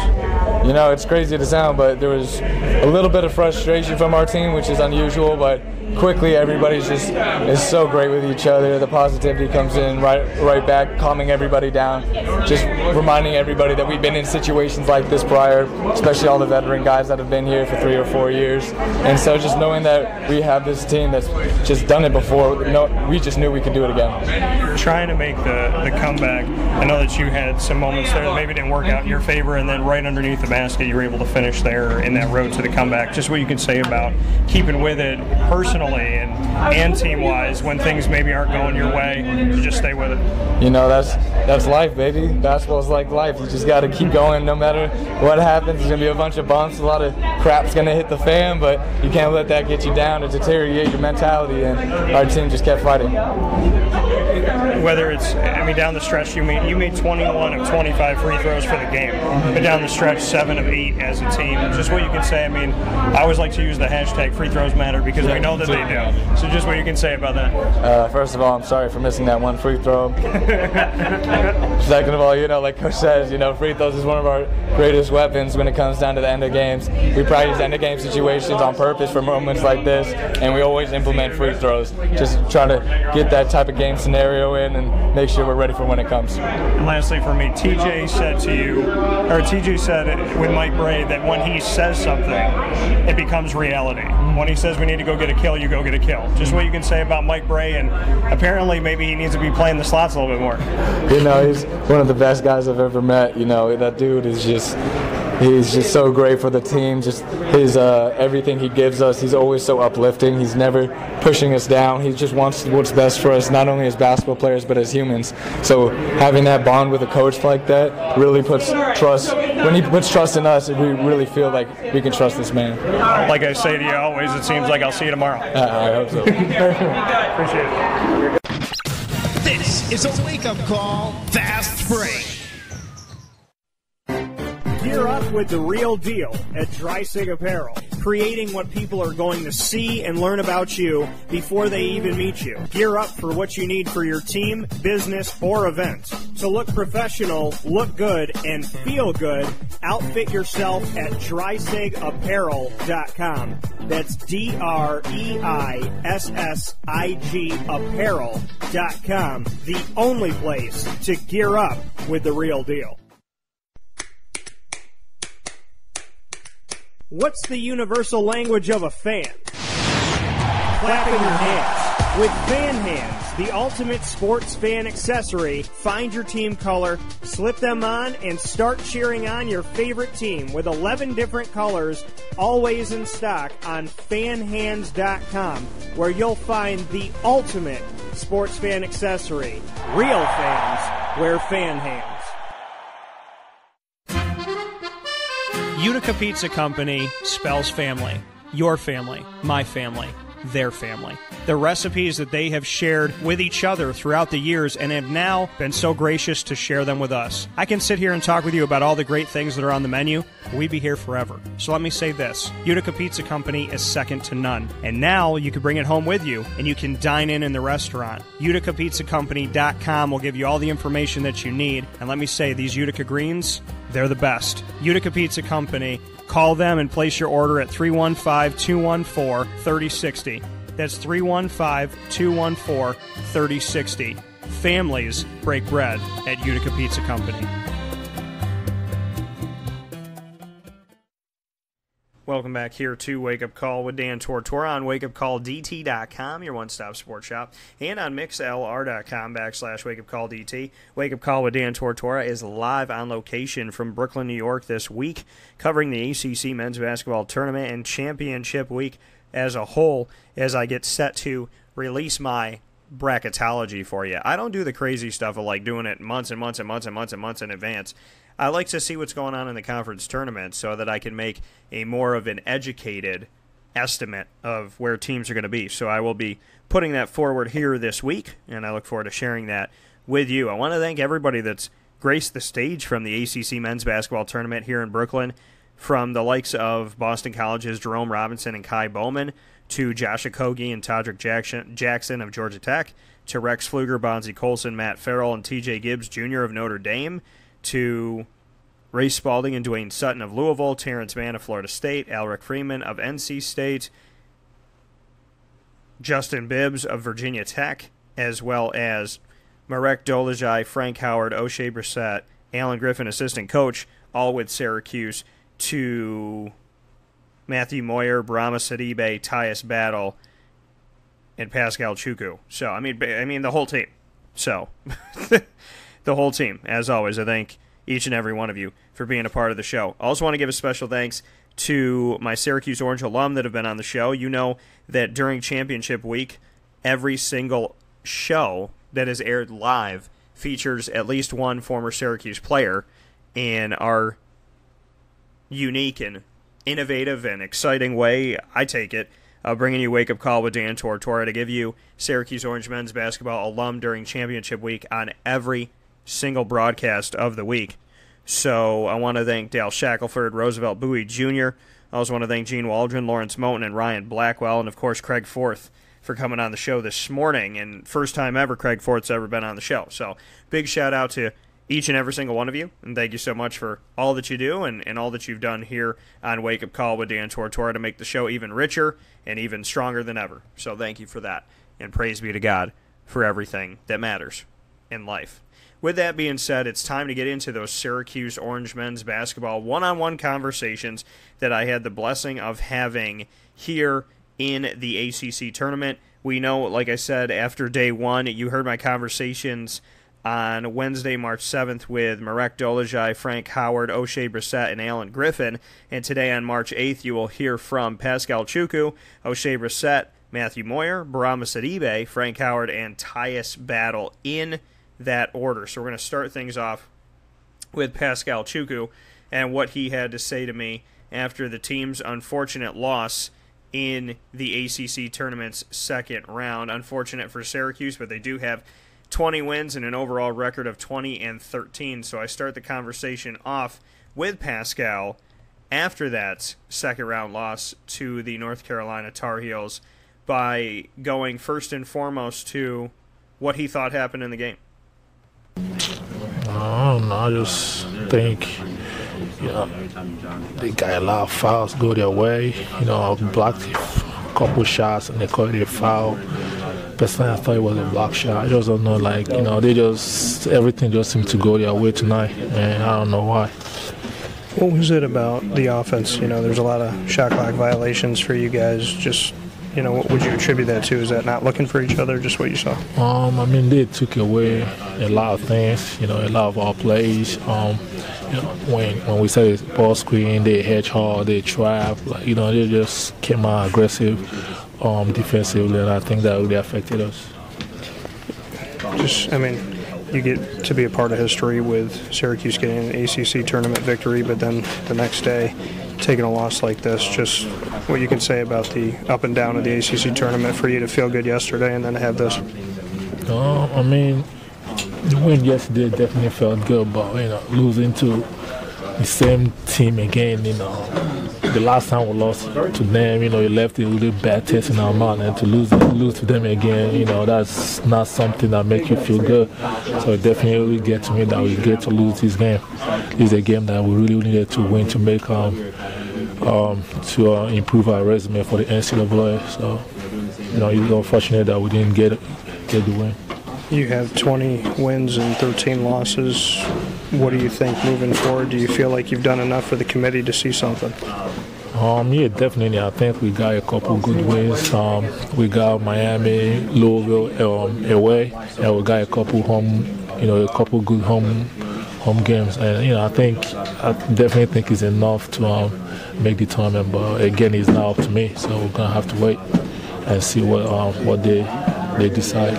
And then lastly, just what Coach Boeheim had to say after this game, just what his words were to you guys. He said how proud he was of everybody, how we battled. We had ups and downs, injuries left and right, and we're still fighting. Stuff like that. He just told us how proud he was, and all we gotta do is wait for the decision of the committee and see what happens. The fan base has, wind out of their sails after a game like this, but, this is a team where you guys have had to rely on 5 guys, no bench, 5 guys and maybe half of a guy on the bench or 2 guys on the bench. you've done a lot to get to 20 wins. So just, what you can say about that, when you look at your resume, you guys were able to accomplish a lot of things without what the rest of the ACC has, which is a bench. Yeah, it's unfortunate that we had to lose a couple players due to injury and stuff, but we didn't let that stop us. We set a goal in the beginning of the season, and that's to make the NCAA win as many games as possible. And I think we all came together and worked towards that, and we were able to win 20 games. A lot of people in the beginning of the season, they thought, oh yeah, we're gonna win 12, 14, 17 maybe. But we came out and won 20. I think it shows a lot about the team. It says a lot about the team. That coming from Paschal Chukwu, and from one big to another big, and former teammates of one another. DaJuan Coleman's live on the line right now, and so we're happy to have DaJuan on the show as we continue every single episode aired live of Wake Up Call with Dan Tortora during championship week for the third straight year. Features former Syracuse players in every single broadcast. So DaJuan Coleman joining the likes of Craig Forth this morning, and so two big men for Syracuse and two big men that have gotten to a Final Four. DaJuan, just how you're doing this morning, how everything's going? I'm doing pretty good. And Day, these guys. I mean, these are your teammates. These are guys that you've spent time with very recently here. You were a teammate of Frank Howard's, Paschal Chukwu's, Tyus Battle's, Matthew Moyer. Just what you could say about what happened in this game, 78-59, the debacle that it was. Syracuse loses by almost 20 points in the game. Just what you saw from this game. I think we played pretty hard. I think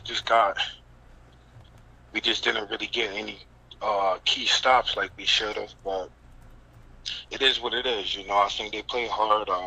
It didn't really go our way, but it's always a next game. So hopefully we can get into the tournament and we can try to turn things around. So, what can you say about this year's team and just what they've done, just what you've taken away from them? Because I feel that, to get to 20 wins, that's like the magic number that people think for the NCAA selection committee. But at the same time, this was a really hard-fought 20, and not that all the other ones weren't, not that, when you were there that they weren't and whatnot, but to look at this team, there's no bench. I mean, you guys had a bench, you had reserves, you had guys that could come back in. If Frank Howard messed up, you could bring in John Gillen. If there's, if Malachi needs a moment out, then you can shift him out and do this, that, and the other.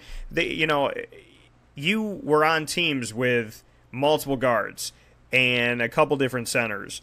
And, multiple forwards out there. There was depth at the position. If Tyler Lydon wasn't getting it done, then Roby goes in. If Roby wasn't getting done, maybe you go in. Then, then they shift over to Tyler Lydon. Then they bring in Benajay and Cooney, and then Cooney out, Malachi in.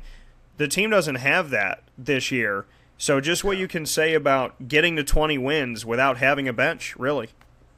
I think this year's team getting to 20 wins, I think, is kind of amazing because, just dealing with the injuries and, when you playing six guys, it can be tough. And I don't think a lot of people understand that, but it can be tough. So everything, they all the games they won, they really had to work for it. So I think it's pretty good for this team. I think getting to 20 wins, I think you can't really ask more of this team. I think they played really hard this year, and hopefully we get into the tournament, but we'll see. What can you say about, if you feel that this team, and I'm going to ask you to be impartial here, taking a look at this Syracuse team, they've defeated Miami in Miami, Louisville in Louisville, they defeated Virginia Tech, they defeated Clemson, they defeated Buffalo, who's a good team this year. Georgetown's been up and down, but won that game on the road in overtime. Has this team done enough, in your opinion, to get in the tournament? I believe so.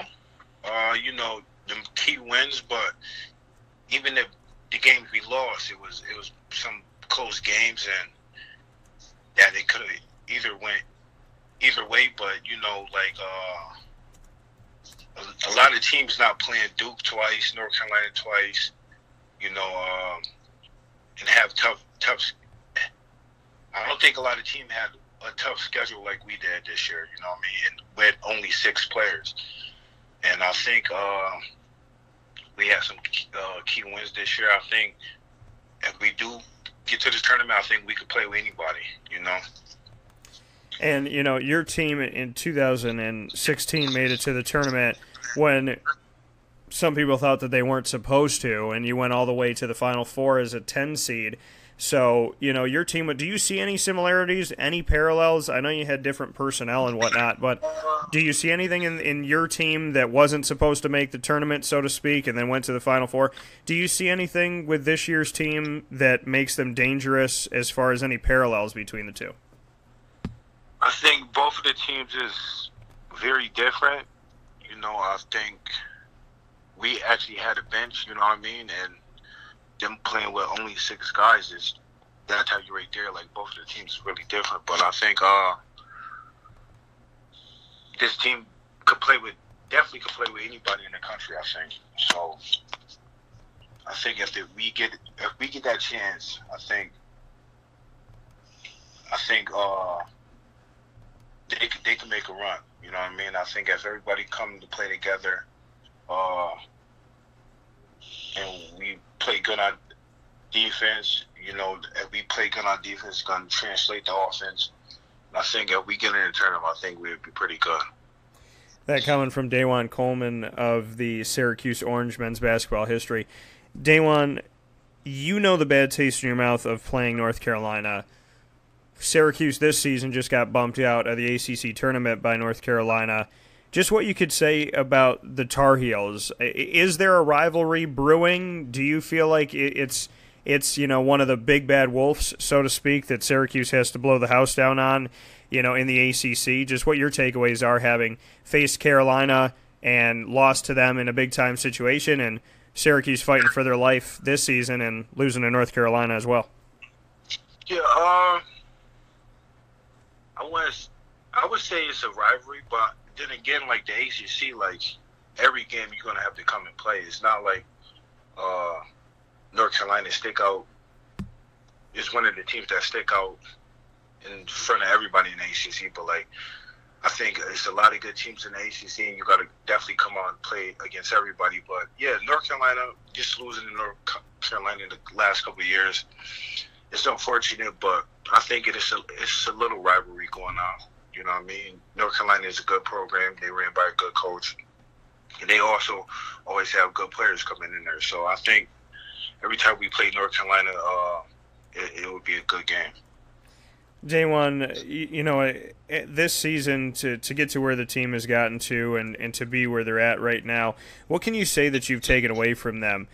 From my point of view, looking at the game, it looked like Syracuse had, one foot out the door of the arena while the game was still going on in the second half. It looked like they were a shell of themselves. They didn't look comfortable. They weren't playing their game. The game was kind of getting dictated to them. Just what you took away from that North Carolina game. From last night? Yeah, from last night. I felt like once it got a little out of hand, I think we regathered ourselves and we almost made a comeback. I felt like our guys didn't give up. We almost came back, and unfortunately, we ran out of time. We got it down to, I think, 10-9, I think, at one point, and I think just like them just continue to fight, it just show you the heart of the team. So I think it was a well fought game. Unfortunately, we got the loss, but you just have to look at the future now. So. And before I let you go, DaJuan, what type of advice would you give to Matthew Moyer? I mean, you were a teammate of his. He wanted to get out on the court, and he was redshirted last year. This season, he had an opportunity to get out there, and we saw him sparingly.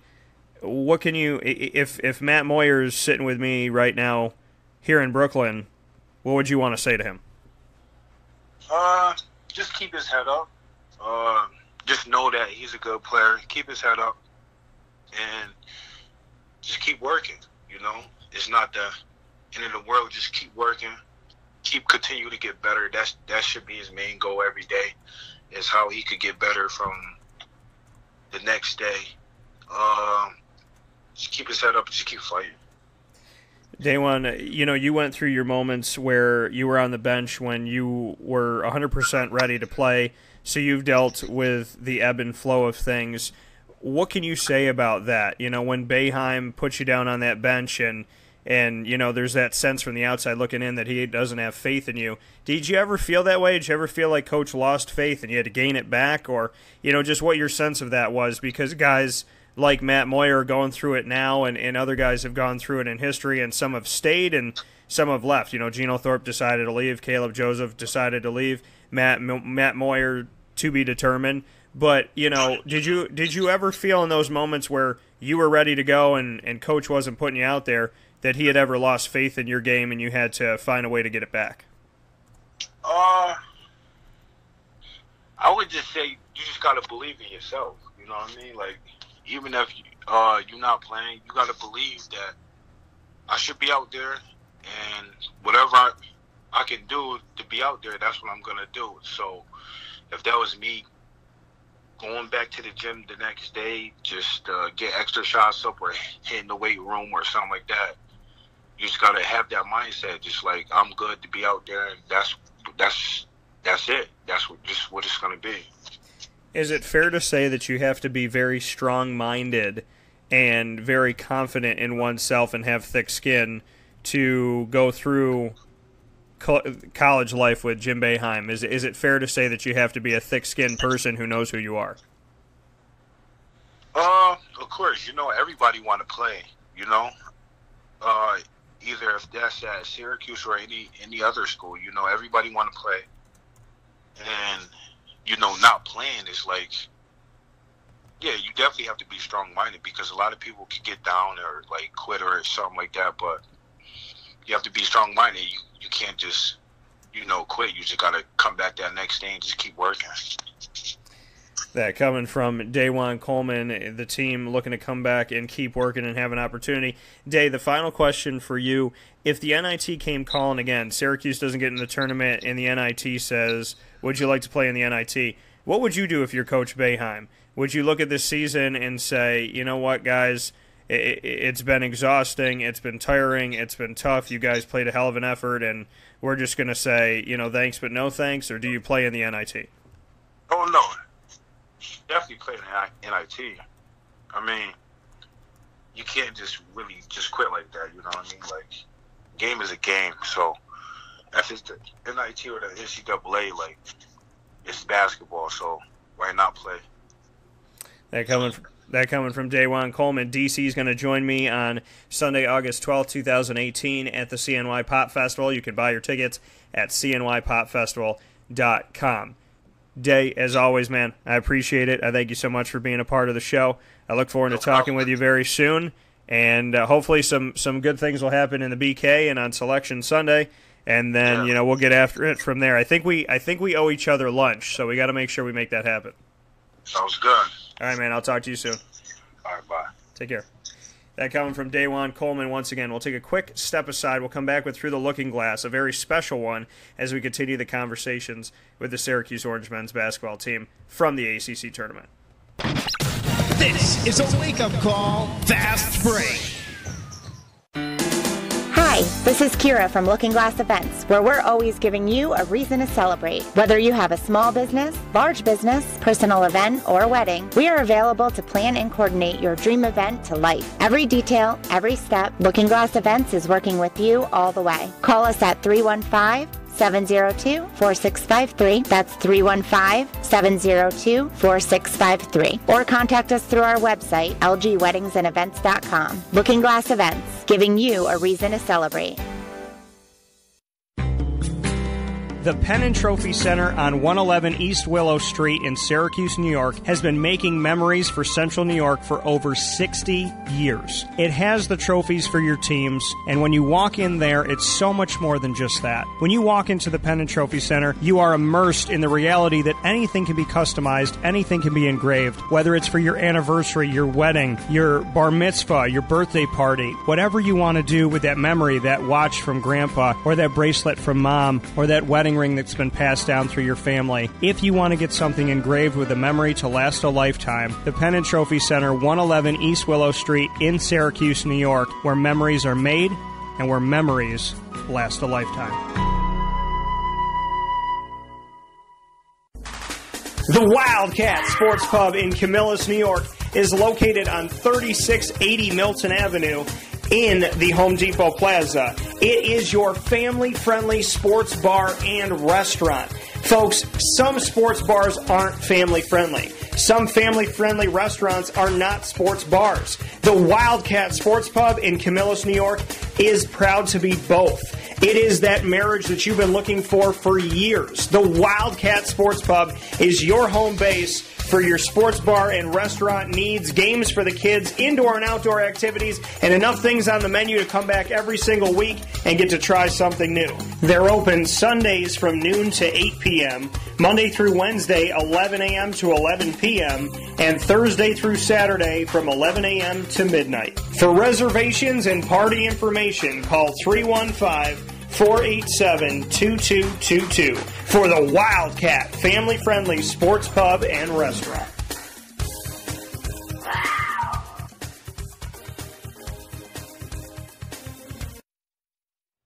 Welcome back here to Wake Up Call with Dan Tortora on wakeupcalldt.com, your one-stop sports shop, and on mixlr.com/wakeupcalldt. Proud to be here with you live on location from Brooklyn, New York, all week long for the ACC Men's Basketball Tournament and Championship Week as a whole across the nation, as we get set for what is to come, Selection Sunday, and of course my bracketology leading up and into that. During the broadcast, Kevin Stallings was let go by the Pittsburgh Panthers. It is, you never wish bad on anybody, so I'm not going to sit here and be like, oh, yeah, no. You know, he obviously had a tumultuous time there. 24 wins to 41 losses in 2 seasons. The team went 0-19 in the ACC, 0-18 in the regular season, and did not win a game in the ACC tournament, losing to Notre Dame. So it didn't look like it was working, and obviously Pittsburgh felt the same way. My best to Pittsburgh and my best to Kevin Stallings moving forward, as you know, just 2 years removed from Jamie Dixon leaving the program, Pittsburgh is once again looking for a head coach. With that being said, we move on here in the morning menu and get back into the conversations with Syracuse. You heard from Paschal Chukwu in the second round of the ACC tournament. I had an opportunity to sit down with Paschal Chukwu, O'Shea Brissett, Matthew Moyer, Barama Sidibe, Frank Howard, and Tyus Battle. You heard from Paschal right before DaJuan came on, ironically, 2 big men that used to play together on the same team last season. And coming up next is O'Shea Brissett. O'Shea Brissett is going to grace the stage here of Wake Up Call with Dan Tortora in our one-on-one conversation about what he thought happened after the team started 5 for 6 from three-point range. I feel like we got away from what we were doing, which was moving the ball and stuff like that. But they're a great defensive team. They figured out what was working for us, and they took that away, coming out on me and Tyus a lot harder. Getting their hands up and just making complete closeouts. So it made it a lot more tougher to get those shots out. Do you feel like you guys looked for each other enough in this game? I mean, from the outside looking in, it seemed like there was a lot of passes around the perimeter, not a lot of stuff inside, and then you guys out on the perimeter when you saw that shot clock going down were trying to get in yourself and force some shots. Do you feel like there should have been more movement? I feel like we stuck with the same game plan that we've been playing with all season. They're just a great defensive team. They made it tough for us to get in the paint. And, if you're to say, or anyone were to say we weren't getting the ball inside a lot more, it's not because we were, just trying to pass the ball around the perimeter. It's just, they're a great defensive team. They were there and they help. The 2-3 zone typically creates shot clock violations. You guys had a bunch on offense. Just what you can say about some of the things that didn't go your way offensively and having to force up some shots at the end of the shot clock. Kind of like I said before, We weren't driving a lot because of their defense, and it caused a lot of passes around that just waste times. Didn't have anything going to the basket, so it wasn't effective for us. But I feel like we should just pay more attention to that. Got a lot more movement, a lot more screens, and that would have canceled out a lot of those shot clock violations. I saw that Barama Sidibe, toward the end of the game, was trying to set some screens on the top of the key and open up some of you guys, free up some of you guys. Do you wish that was some of the stuff that you worked on more, pick and rolls and some screens and whatnot? Now we're a pick and roll team. We love, that's a big part of our offense. We want to get Tyson Frank open off those screens, and they can make plays once they get in the paint. But a lot of our offensive struggles comes from their great defense. They're great. They knew how to hedge on those screens really well. So that's what stopped us.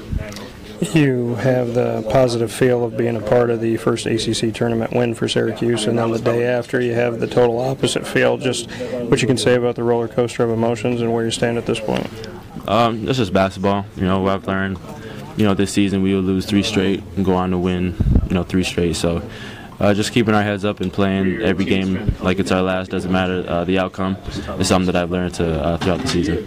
This team has done a lot, and I don't think you necessarily get the credit for getting to 20 wins with having to play with just your starters at times. I said that at best you guys are 5.5, maybe 6 guys, and you're playing against other teams, in the ACC alone that have benches to go to. Some of them play 6 or 7 guys off the bench. Yeah. Just what you can say about what you've achieved as a team, not having what other teams have, and you don't get to take a break, and you are 40-minute men, a lot of you are. Yeah, I got to give credit to everyone on this team. Fought hard from guys that were on the bench and the guys that were playing. It doesn't matter. I feel like everyone was with it, and they all wanted to win. A lot of people did say we were 15, 14 win team, but we made it to 20, and that's a milestone in itself. So we just got to see what happens on Sunday. Do you think you've done enough when you look back at the season, you look at some of those victories at home and on the road? Do you feel like there's a case for the committee to let you in? I feel so. I have complete confidence in our guys, so I know if we are to get in the tournament, I feel like we would be able to make a big impact in it. So, they'll make their decision, but whatever happens, we're going to keep our heads up and just play whatever we have to play. What have you learned the most from this team this season, just what you can see from what you guys have had to endure to get to the place that you're in? And like I said, from the outside looking in, you don't always get credit for those 20, but from the inside looking out, just what you can say about how hard it was and how much you fought to get to 20. I've learned just to continue to fight. It doesn't matter the circumstance. We were down, the Georgetown game, down 13, came back and won that. Down these guys a whole bunch, came back, cut it to 10, cut it to 6. So, just got to keep going. Don't ever give up. Don't ever hang your head. That's something that Coach preached to us a lot this season. Once we start hanging our heads, that's when the losses start coming and all that stuff. But just playing every game like we're on a win streak. It doesn't matter what happened in the past. Just look on forward. What does a game like this teach you? What can you take away from a game like this? Nothing's going to be easy. It doesn't matter who you play, when you play. We were in it last time we played them at the Dome. Lost by 4, but today they came out a lot stronger, different game plan. So I've learned from this game that nothing's going to change. So we just gotta keep going. Stick with the team, stick with the game plan. People are going to ask this of you. Do you have any thought in your mind of not being here next year, or do you have every hope in the world to be here? I have not thought of that, at all. So not at all. Never thought about that at all. Do you have a taste in your mouth, that bad taste that you want to make sure you come back here next year and get that taste out of your mouth? Oh yeah, for sure. I want every game that we lost this year. Once we play them again next year, I'm gonna look to win it. I'm gonna look to be a big part of the win. So, yeah, just like you said, the bad taste in my mouth. Losing to UNC, losing to Duke, Virginia, all those big games. I feel like next year I gotta be one of the guys to help us win those games. That coming once again from O'Shea Brissett in our one-on-one conversation from the ACC Tournament second round. Coming up next is Matthew Moyer on what he learned from this season. Just to keep going, regardless. Just keep going. You had an opportunity to get out there a few times in this game. Just what you can say you took away from that, and if you feel like, just kind of how you saw this game go. It didn't go in your favor, but just what you took away from being out on floor. I guess North Carolina's a good team. I guess for the amount of time I was in there, I just I saw they move the ball well, and they're a good team.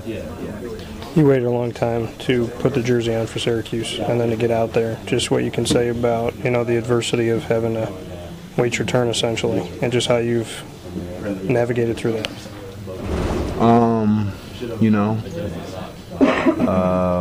Especially the beginning of the season, I was excited, to play, and I got that opportunity, and I'm blessed for that.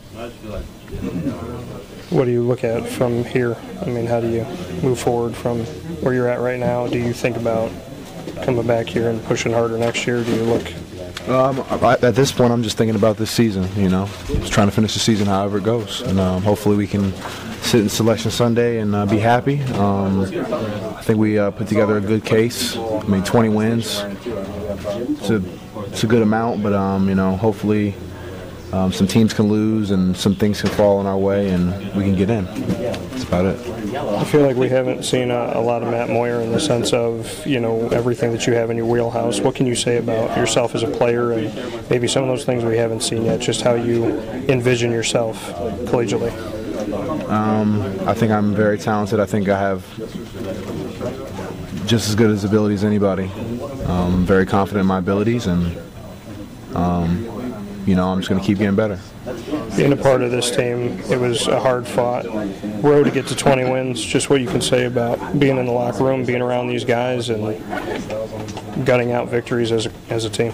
It's a good. We're close as a team, and we got a lot of wins that people didn't expect us to get, and I'm happy we did that. And our season. A lot of people are not happy, I guess, about our season, but I think we fought hard, and the whole season we gave it everything we got. And honestly, a few of the games that we had were really close, and they just didn't fall our way. We have a few of those games. We have a Notre Dame back. We have a few other games back. And where we're one possession decides the game. We're talking about 100% being in. And when you look at something like that there were all those close calls, and like you said, maybe not getting credit to where you guys got to, you were playing up against teams that had 5, 6, 7 guys coming off their bench. You guys would play 5.5 if some guy wasn't at full go, 6, maybe 7. Just what you can say about gutting out the wins the way that you did, getting to 20, and I agree with you that maybe there isn't that respect there, but deservedly so. There should be respect for getting to 20 for this season. Yeah, I don't think our fans give us enough credit for, the hard fighting we did, and we got to 20 wins, and that's tough. That's tough to do, playing 5, 6 guys down the stretch, and having a lot of injuries throughout the season. That can hurt things. So, you can always look back and be like, I wish we'd have got that win, but then you can always look back and say, like, a Georgetown, what if we didn't win that one? We got that close one. So, it happens. And lastly, just kind of what you lean on when you're waiting your turn and wanting an opportunity and hungry to get out there. What do you lean on in your life, either family-wise or, just what you do to boost yourself up and bring that positivity? My dad. My dad is my rock. Ultimately, he just has my best interests for me, and I wouldn't be here without my pops. And I listen to him for everything I do, every decision I make, everything I make in life. And he's been just talking to me, keeping me positive, and I love him.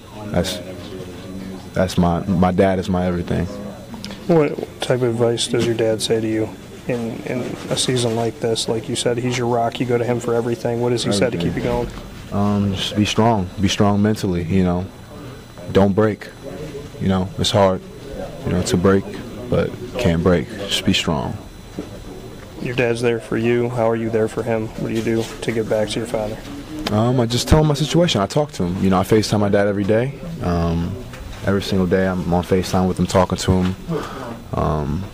I'm there for him, and he's there for me. You know, if he has something at work that he wants to complain about or something at his job that he wants to talk about, I'm always there to chop it up with him. And if there's something that's on my mind or anything, you know, about the team or whatever, you know, he's there for me. You go to Dad after this season, after all is said and done, wherever you guys end up, and sit down with Dad and just kind of figure things out from there? Like I said, I'm just worried about this season. You know, I'm not. Next season, it's not even processed yet. I'm not even thinking about next year, let alone the summer. None of that. I'm just thinking about this team and trying to help this team as best as whatever opportunity I get to help this team win games. That's what I'm going to do. That coming once again from Matthew Moyer on what he's learned from this season and so much more. I want to thank Matt for always giving me some time. Truly appreciate it, brother. Coming up next here is Barama Sidibe on what he was trying to do in the second half, fighting inside. If the ball wasn't getting passed inside, he was going off and getting it off the glass. Went up numerous times, got numerous offensive rebounds, tried to set screens. Just what he can say he was attempting to do against North Carolina to try and get Syracuse back in it in the second half. I know I'm not in the best. I'm not a healthy right now. But when I get a chance to play, I just go 100%. What I go, I give the team. Whatever they need, I'm going to do for them. So that's all I can do. You haven't really felt 100% all season for the most part. Just what you can say about how frustrating that's been to know that.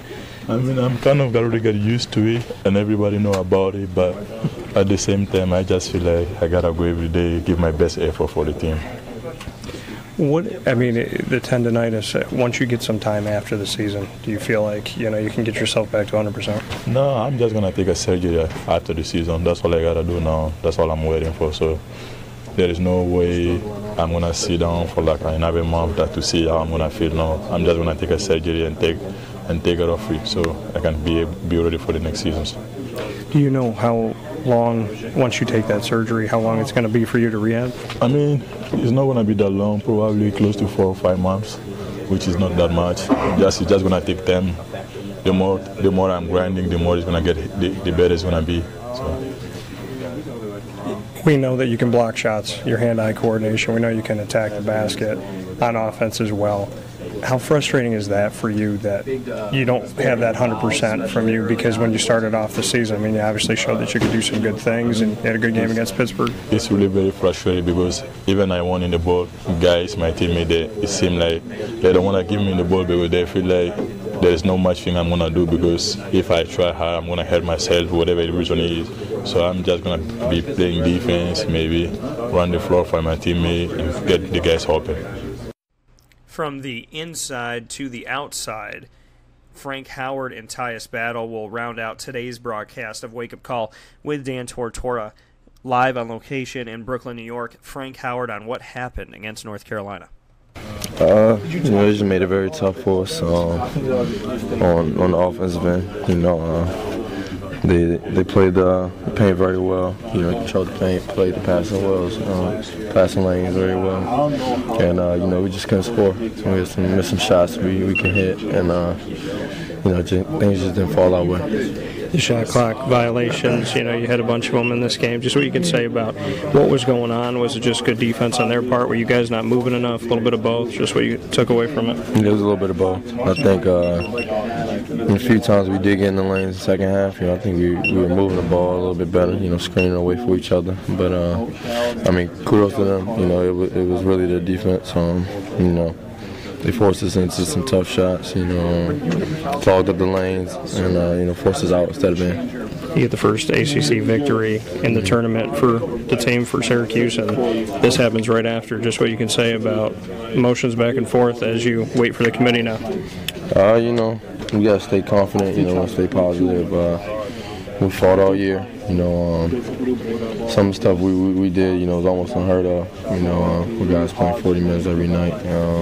There's 6 guys, and you know, 2 of them being hurt as well. So, you know, my team played hard all year. You know, played hard tonight. Shots didn't fall. You know, had some bad turnovers.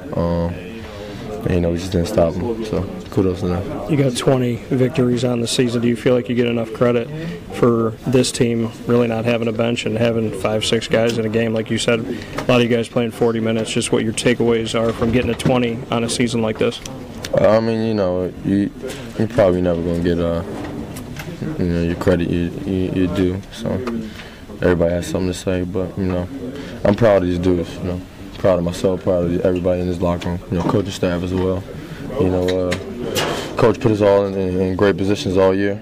All we can do is hope for Sunday. Play hard. In my opinion, I think we deserve it, but it's up in the air. What would you say to the committee if you're in front of them right now? We fought hard every game, and more than fought hard, we were in every game. In my opinion, there's a few games here and there, that they got away from us at the end. But you can ask any team yourself. They knew they had to come play us. That coming once again from Frank Howard of the Syracuse Orange and his teammate in the backcourt, Tyus Battle, up next.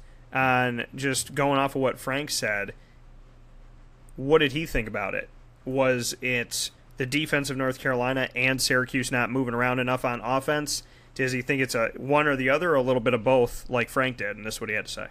Oh yeah, it was a little bit of both. They're good. They're a really good defensive team. They made things really tough.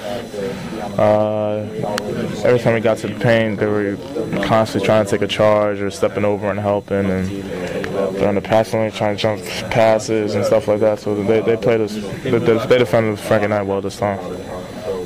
When you look back on the game, that you had with them just a little bit ago, when it was 74-74, 3 minutes left to go in the game, you guys fought all the way back to that game. What was different about this game, in your opinion, from that game where you fought back at the end, and then this one you guys tried to fight back, but they were able to keep it out at double digits? We didn't make shots. The last game, Frank and I got going.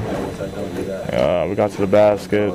Even if they tried to take charge, we finished around, made floaters and stuff like that. This game, shots weren't falling for us, and it happens sometimes. Shot clock violations. There was a few heaves that you had in the game. Just what you could say about that. I mean, was that just frustration of trying to find something, trying to get something going? Just what you could say about some of those plays. I mean, defend as well. I got the ball. I tried to get some up, but I mean, it happens. We look at, the first ACC tournament victory for Syracuse, and then right after that, you have to have the emotions of a loss like this. Just what you can say about the ups and downs of this tournament. Happy to get that victory, and then, obviously having to go home after this one. I mean, I couldn't be more proud of this team. We fight every game. People didn't expect much from us at all, but we fight, that's all that matters. Just keep on fighting and make a game out of everything. Every time you step on the floor, it's tough to do, but we do it every time. Tyus, you had some depth last year on the team. Out of the 5 top scorers last season, you were the only one that came back, with Torian Thompson not here, Tyler Lydon not here, Andrew White III and John Gillen not here. So just what you can say about what this team did. I mean, you guys had to play with sometimes just your starters, sometimes 5.5 guys. Barama wasn't 100%, or Matthew Moyer wasn't 100%. 6 guys, 7 max. Just what you can say about everything that you did this year so far with this team to get to 20 wins, when obviously it's difficult to do when you got a lot of guys playing 40 minutes. I mean, like I said before, we fight. Guys stepped up on different nights. Every person on this team plays with so much heart, and they never give up. And when sometimes at times we're shorthanded and stuff like that, if you're playing with that much heart, you're always going to be in the game. So that's all I can say for that. This team's made no excuses this entire season. Just what you can say about the heart of this team. I mean, these guys don't give up. We don't care what the scoreboard is, what it says. We were down by almost 20, and we brought it down to 9. So we never give up, and unfortunately today we just didn't make nearly enough shots. So. And then lastly, for B, just what you can say. I asked Frank, if the committee was sitting in front of you right now, what would you want them to know about a 20-13 Syracuse team this season? I mean, it was one of the best strength of schedules we played in a while. 1 minute. We're in every game, and we could literally beat anyone. We've proven that. We've been in games with North Carolina. They're a really good team. And we continue to improve. Our defense is getting better and stuff like that. And we just keep on fighting, and that's all that matters. That coming once again from Tyus Battle of the Syracuse Orange, and that will close out today's broadcast live from Brooklyn, New York with Wake Up Call with Dan Tortora. I want to thank all my guests that were on the show today: Ray Spalding and Dwayne Sutton of Louisville, Terance Mann of Florida State, Allerik Freeman of NC State, Jerome Robinson and Kai Bowman once again from Boston College, TJ Gibbs Jr. and Rex Pflueger from Notre Dame, Justin Bibbs from Virginia Tech, and as always, Paschal Chukwu, O'Shea Brissett, Matthew Moyer, Barama Sidibe, Frank Howard, and Tyus Battle of Syracuse, who continues to battle and hope for an opportunity at 20-13 of getting into the NCAA tournament. And I hope that they live to see another day, because these guys have fought their behinds off this season for sure. I also want to thank Craig Forth and DaJuan Coleman, our Syracuse Orange men's basketball alum, that graced the stage today. Every single day of championship week's Wake Up Call with Dan Tortora live broadcasts feature for the last 3 years at least one former Syracuse basketball player in every episode, and we've kept that going this season. And so I want to thank Craig Forth and DaJuan Coleman today. I want to thank Craig for being a part of the show for the first time ever. I also want to thank Looking Glass Events. If you have an event coming up, any event that you have, planning your event is just made easier and even more fun and exciting by calling 315-702-4653.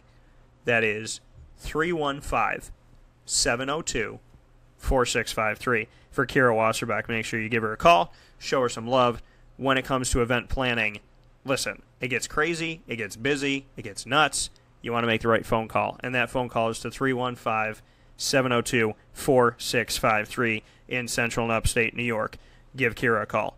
And I want to give a special thanks to Ryan Hall, Syracuse Silver Knights head coach, for being on the show today. It's been a while, and, you know, not for the fact that we don't want to talk with each other. We have both been insanely busy, and all with positive stuff. Syracuse Silver Knights are in the playoffs, and they have their first game of the playoffs this Thursday, today, March 8th, 7:05 p.m. Eastern Time.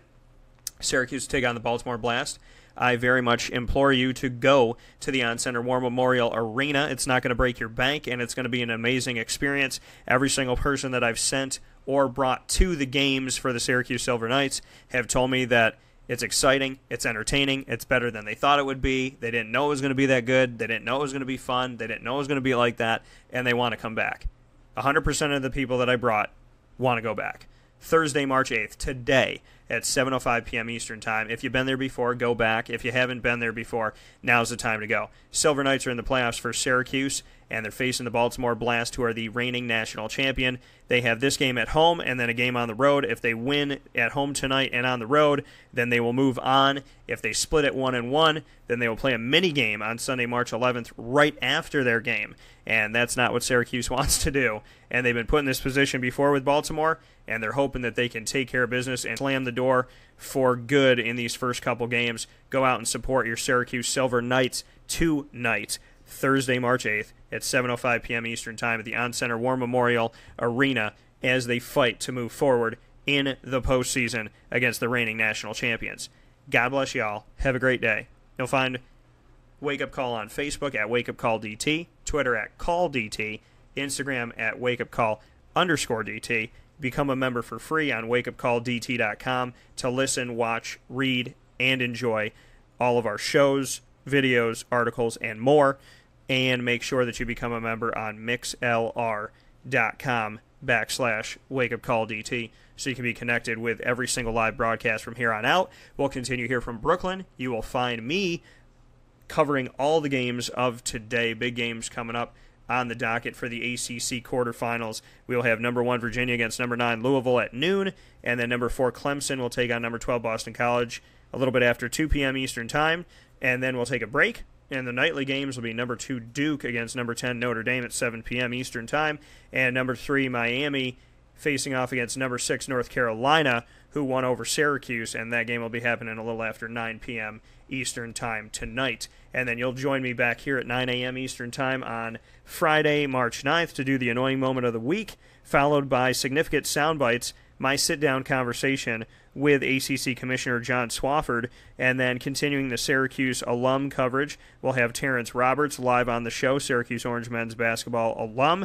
and we will also feature all the interviews that I do from today's games. So with that being said, plenty to come up, plenty more. As always, Wake Up Call dares to be different and appreciate you listening in. God bless you all. Have a good day. And buy your CNY Pop Festival tickets at cnypopfestival.com while supplies last. We have a limited amount of the May the 4th Be With You promo, limited amount of VIPs. Do it right now. Have a great day.